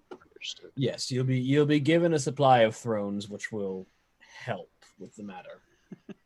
Yes. Oh, I like how Tacitus says he almost earned Terminator. Tacitus almost earned Dreadnought honors. You have to die to earn Dreadnought honors, though. That's what I mean. You almost earned Dreadnought honors. Which, by what his statement there translates to, is you can all up your wealth score by 1. Oh, Sweet. Cool. Hey. 1 from my -3. You had -3? Well, no, I had 4, and then I spent 3 of them to get you gear. Ah, So now I've got 2 again. nice. I have 5. Same. So Where- next time you can buy me gear. It's I'm in at- the Will attribute. I, though? Will I? Will I'm at I? 7. In the wrong place. Yes, you will. You got to put one of them sacks of teeth to use. I don't Robert. have it anymore. It's dissolved. I'm very Yeah. sad. That Stop would have been wiping them useful. on me. Okay, so yeah, so wealth in your attributes tab, you have your wealth score, and you have the modifier to the right. Change the modifier. Don't change the core score. Oh, because- okay. That Yeah. makes That's sense. probably smart. So that way you don't lose track of what your starting wealth was. It's fair. It's fair. That's what, so now mine started at 4, and then the modifier was -3, so now it's -2. Is this enough time to modify the Power Fist? Yeah, probably.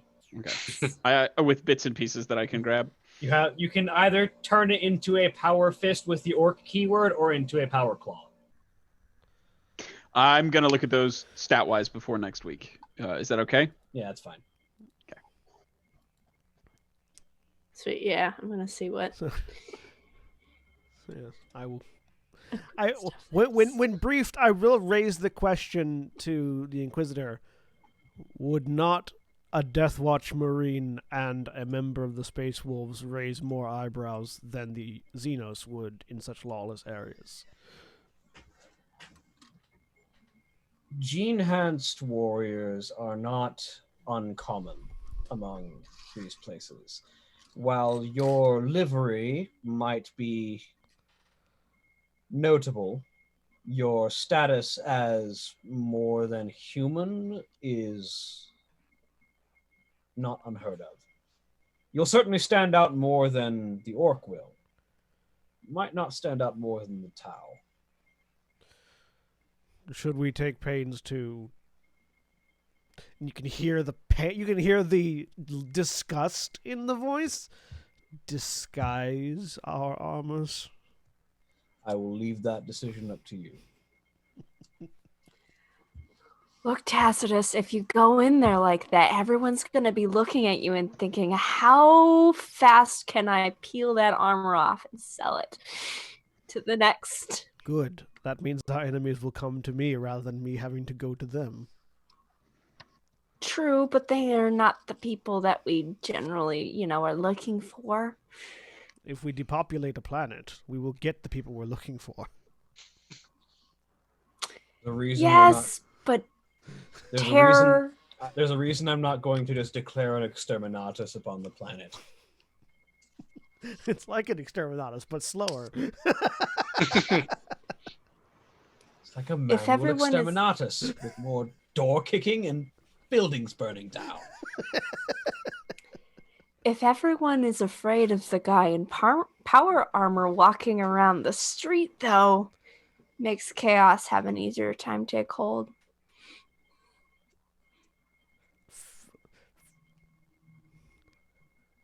Just a thought.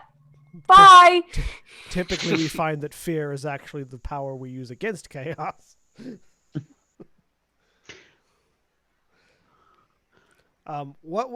Would there even be a way to disguise our armors significantly, sufficiently? You could certainly disguise your power armor to the extent that the layman would just see you as a person in power armor. Probably a gene-enhanced person in power armor, but when you get to the very educated, you will be recognizable as a space marine. Yeah, that's the question. Is it even worth disguising? Because you can't shrink the 10-foot tall human down to 6 No. feet, and you can't shrink the size of the pauldrons either. That said, you can get gen-enhanced humans who are roughly Space Marine size. They're just not Space Marines. Yeah. What if we paint you green? No.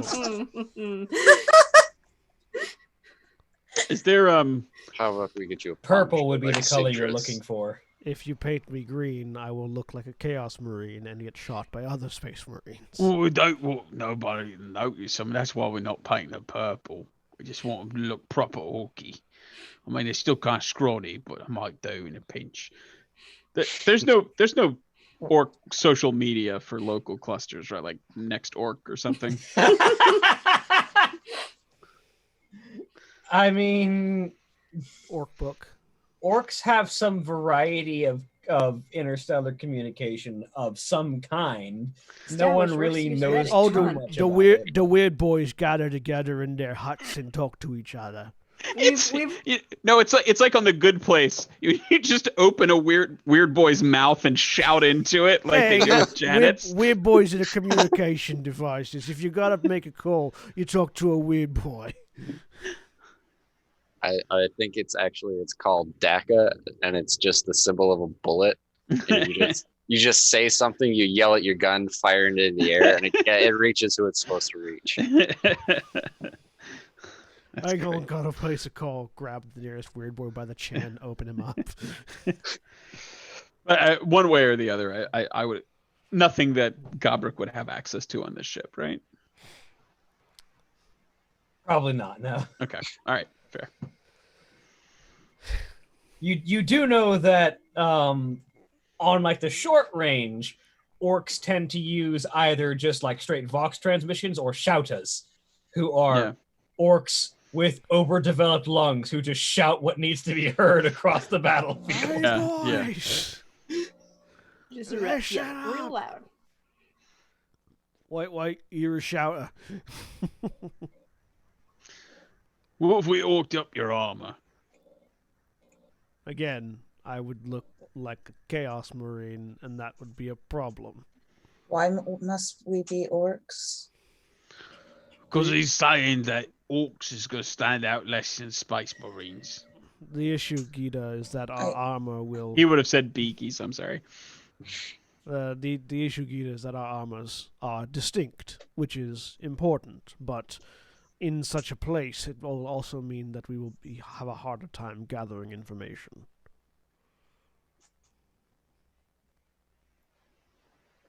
I would rather keep my armor, and I do not wish to be disguised as an orc. Same. That was never actually a suggestion. I think If anyone you has just any ran with it. problems with me, I just shoot. Well, there you go. You're already thinking like an orc. That's proper orky, that is.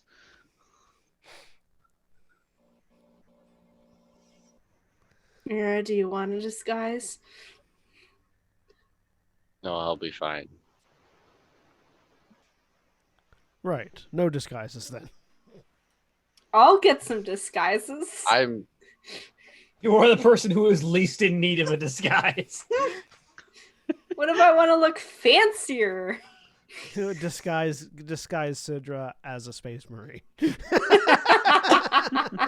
Actually, I'll take my own suggestion and I'll go get a poncho that I can throw over my own armor.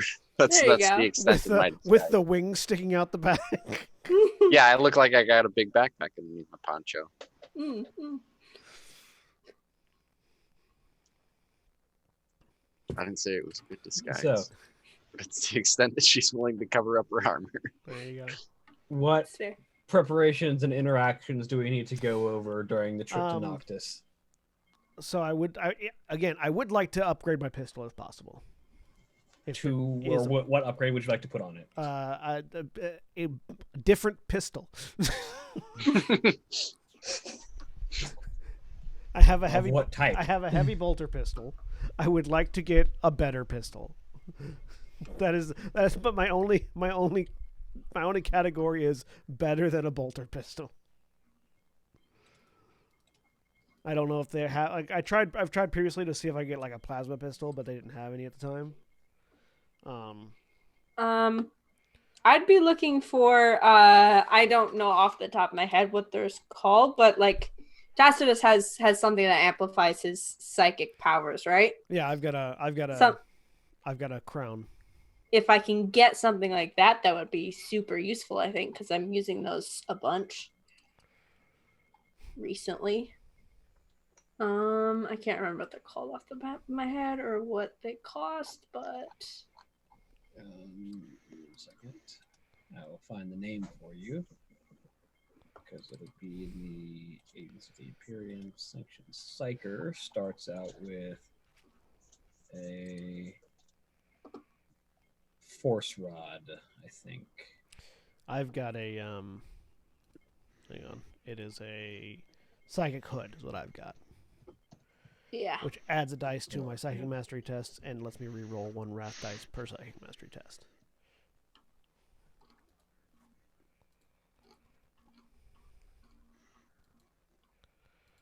Which was, I believe you translated that up from a superior focus, I think was the... That was it, yeah. Yeah. And it would be useful to have like a medical pack. I see a stem here. That looks useful. It restores shock and shock, which seems useful, or anything that can restore wounds, because I can heal myself, but the rest of you are crap at it. And I'm assuming we'll have a harder time getting back to the ship and getting repaired or getting healed up. Yeah, no, the issue is all the pistol upgrades I could get, I would want are, value 6. Ugh.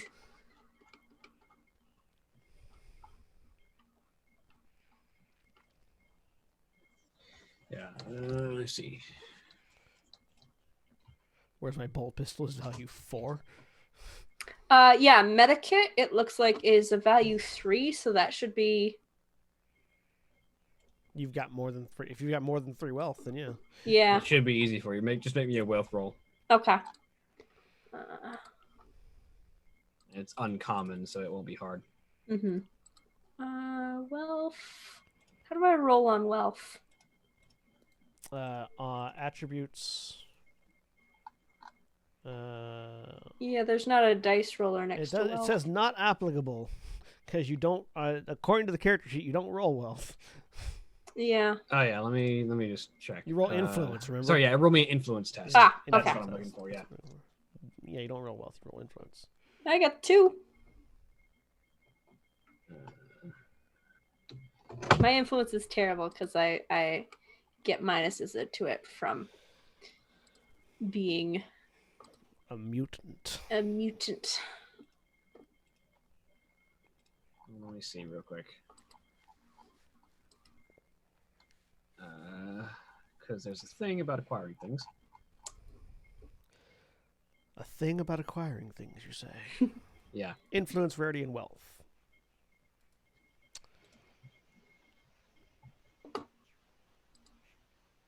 Do you know what page that is? Influence, rarity, and wealth starts on page 264. I'm looking through it to see the wealth is a little bit further. Rarity, so rarity adds a DN penalty.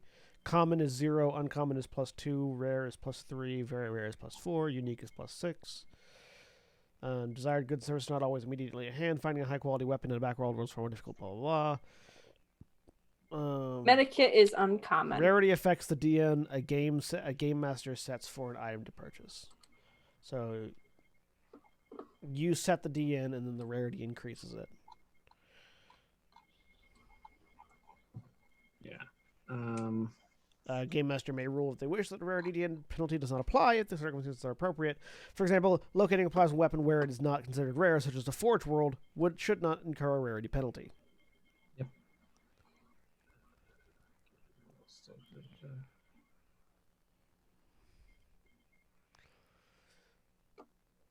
And you may permanently expend wealth to gain additional icons for an influence test.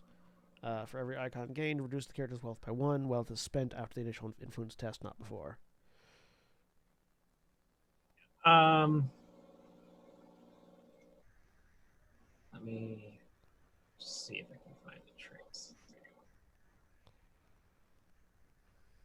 I'm trying to figure out because I know what the rarity is for. I'm trying to figure out what the value on so a medikit is value 3 uncommon. Yeah, I'm trying to figure out what the value is supposed to represent. I Yeah. assume There it is. DN firms listed to acquire. I assume value is the DN.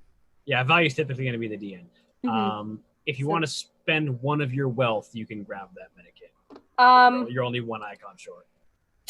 Yeah, I'll do that then. So that's my permanent goes down. The mod goes down by The one. mod goes down. Okay, cool.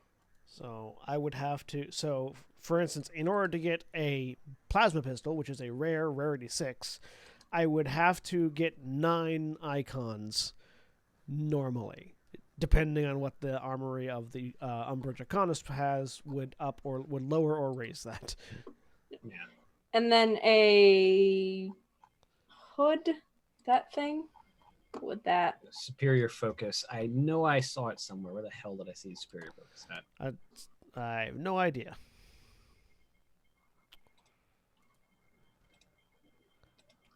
I don't know. Tools and equipment, Imperial equipment. I see a psychic focus. Yeah, psychic focus with the superior here. item quality added to upgrade. Yeah, psychic focus. That's what I'm. Where's psychic focus? Psychic focus is 3 rare.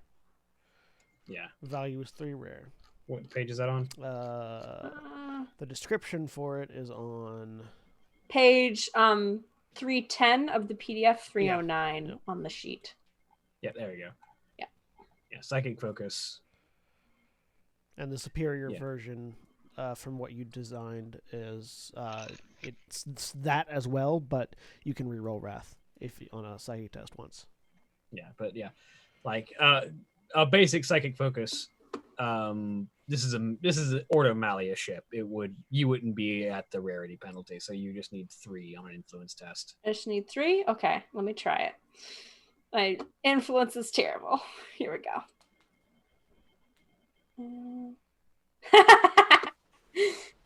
That's 1 and Wrath.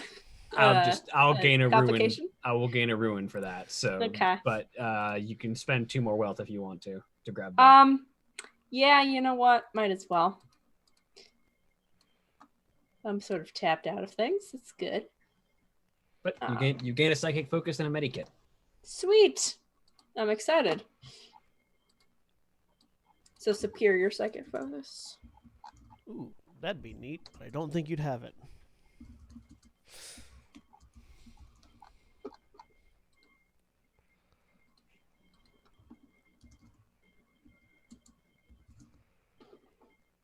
So med kit, I think, is something anyone can use. Yeah, it basically is the thing Yeah. that allows you to perform Medicaid tests to heal wounds. Yep. William, would we happen to have an Absolver bolt pistol? That's in the it's in Abundance of Apocrypha. It's a heavier form of bolt pistol with far more range and styling power. The Absolver pattern bolt pistol is normally used as a sidearm by officers and specialists among the Primaris Astartes. Is 12 plus 2 ED damage, AP -1, range 35 meters, salvo 1 brutal pistol, but its value is 8 and it's very rare. Keywords Bolt, Imperium, Adeptus Astartes, and Primaris.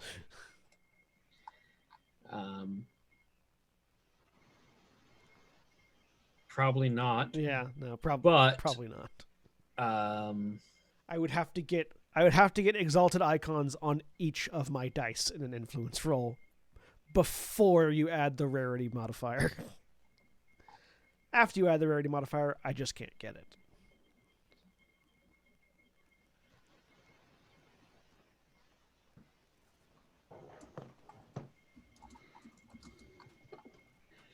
Make me an influence test real quick. Just make an influence test for me. Sure, I'll do that.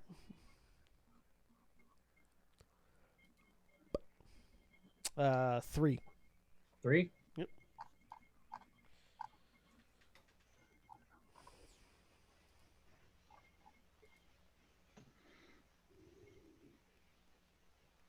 So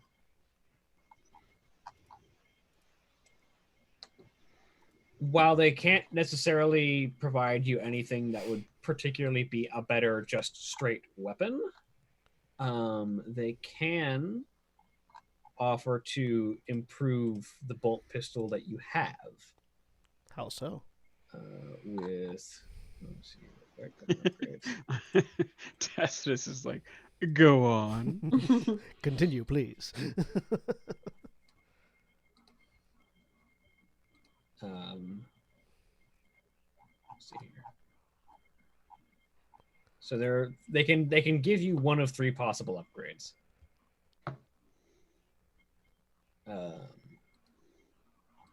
You can either have a combi weapon attached to it,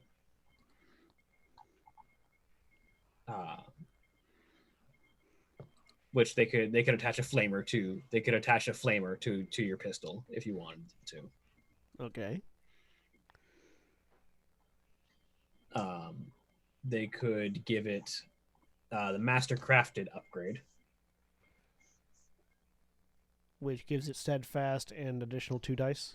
Yeah, plus 2 dice to any range or melee attack rolls using the weapon.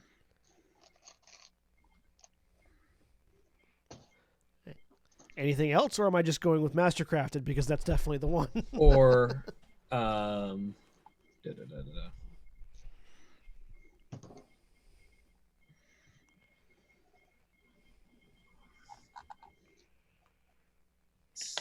what's the thing?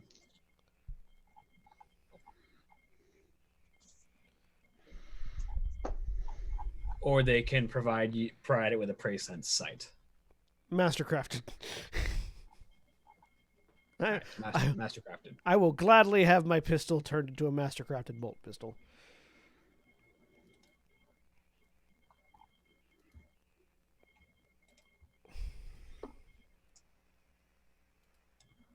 So there you go. Anyone else have preparations or conversations they need to have over the course of the trip to Noctis? Just at some point, Gita will just walk over to Faust and hand him a bag full of half the shit. Right. I will get these put back where they need to go then. I will continue to keep an eye on Gobrok. But is there any actual weaponry that Gobrok would like to acquire? Yeah, like I said, my computer is being extremely slow, so I'm having trouble looking at the the weapon differences between the power claw and the orky power fist. So if it's okay, I'll decide on that for next week. Yeah. I would like to do to get a better choppa, which wait, there we go. That's on the same page as power claw. Both of them just loaded in at once. Can I either make or get a chain chopper? Sure. Would you like to make one or try and acquire a chain sword that you can just modify? At the risk of a dumb question, what is the difference between those two? One will be an influence test, one will be a tech test. Let me be munchkinny and see which one of those I have a better chance of succeeding at.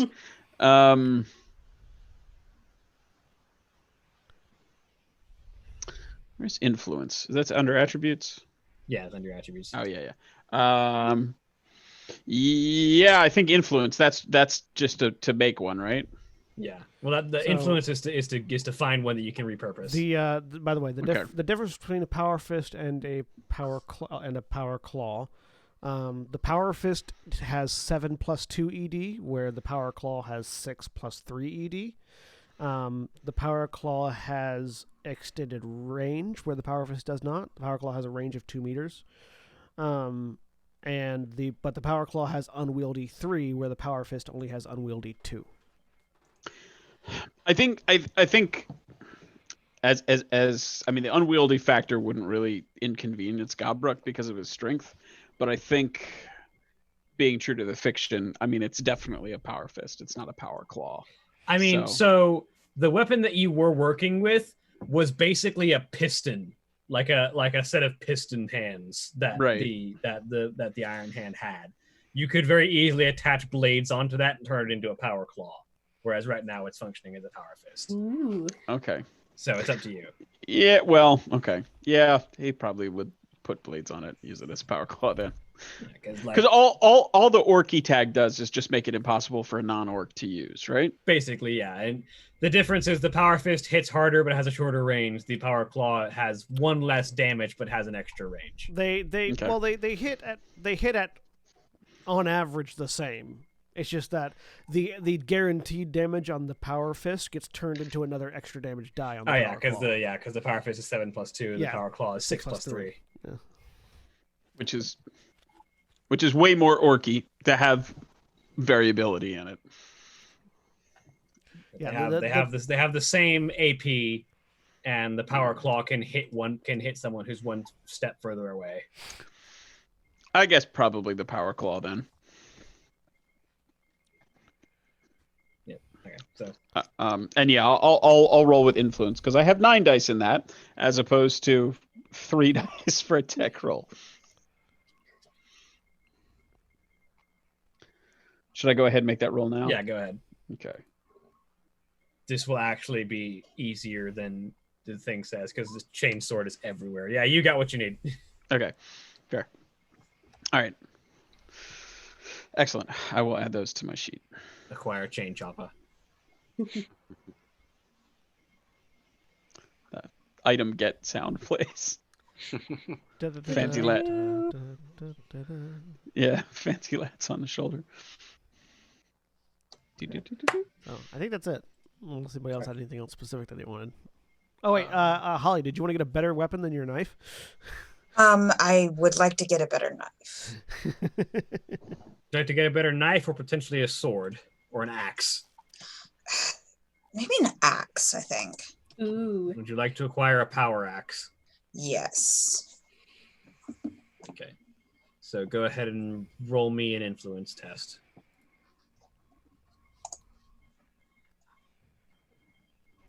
Does influence include wealth? Is that how it's calculated? Basically, No. you roll your influence, and if you don't get enough successes, you can spend your wealth to make You know, the Oh, success. fair. Influence is calculated off of your fellowship.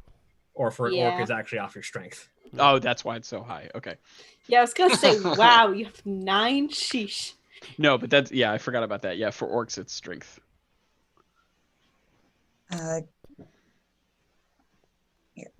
Because if they don't give it to me, I was gonna crumple. Power axe is value 6 rare.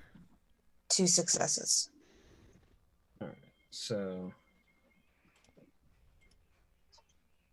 thing is, the power axes, like power weapons, are things that you can find easily on this ship. Oh, that makes my question less awkward. You would need to spend probably both of your remaining wealth, but you can get it. Yeah, I'll do it. All right. It's worth it. Yeah, it is. So change your modifier from 1 to -1. Okay. What does And- brutal do? All of your extra damage dice rolls add a +1 to the roll, not to the total, but to the roll. So like a 3 becomes a 4, which would be a success. Okay, cool. Though Yeah. the Roll20 does not do that automatically, so you have to keep track of that. Yeah, I just noting it down in the description. Mhm. Awesome. Thank you. And Cody, you were looking for something? Yeah, I wanted to know if I would be able to find a pair of power swords and possibly trade in my chain swords. They don't have to have the same traits or anything like that. They don't have to be like a matched pair. Just any 2. Sure. We'll say that trading in the chain swords will give you some automatic successes. So just go ahead and roll me an influence test. All right. You don't have to say that because that's what it does. 2 successes. Because these are not actually rare on this ship. The automatic successes that the chain swords will provide, yeah, you can get a pair of power swords. Okay, cool. Does it cost me any wealth? Let me see. So you're trying to acquire 2 of them. Because yeah, there's 6 and they're both rare, but if they're not rare on the ship, then It'll cost probably 2 wealth for you as well. okay. And then would I I need to find how much the upgrade costs. But then could I then possibly make them Make another a match pair? another test for a match pair. Yeah. Yeah. Okay. I just need to find out how much the upgrade costs. The matched pair upgrade is in Abundance of Apocrypha, I believe. Yeah. I think I went past it towards the. Terminator armor is the only armor upgrade I can get from what I'm at right now. Yeah. And it's value 10 unique. Yeah. Plus, in universe, you have to have Terminator honors. Matched pair is 4. 4. It's because they don't want, I wouldn't have enough wealth to buy it. But I mean... Or wait, I have to make an influence yeah, test. make a new test. Armor value of 7 and they're powered 5, which means they add another 1 to my strength. Need another influence test.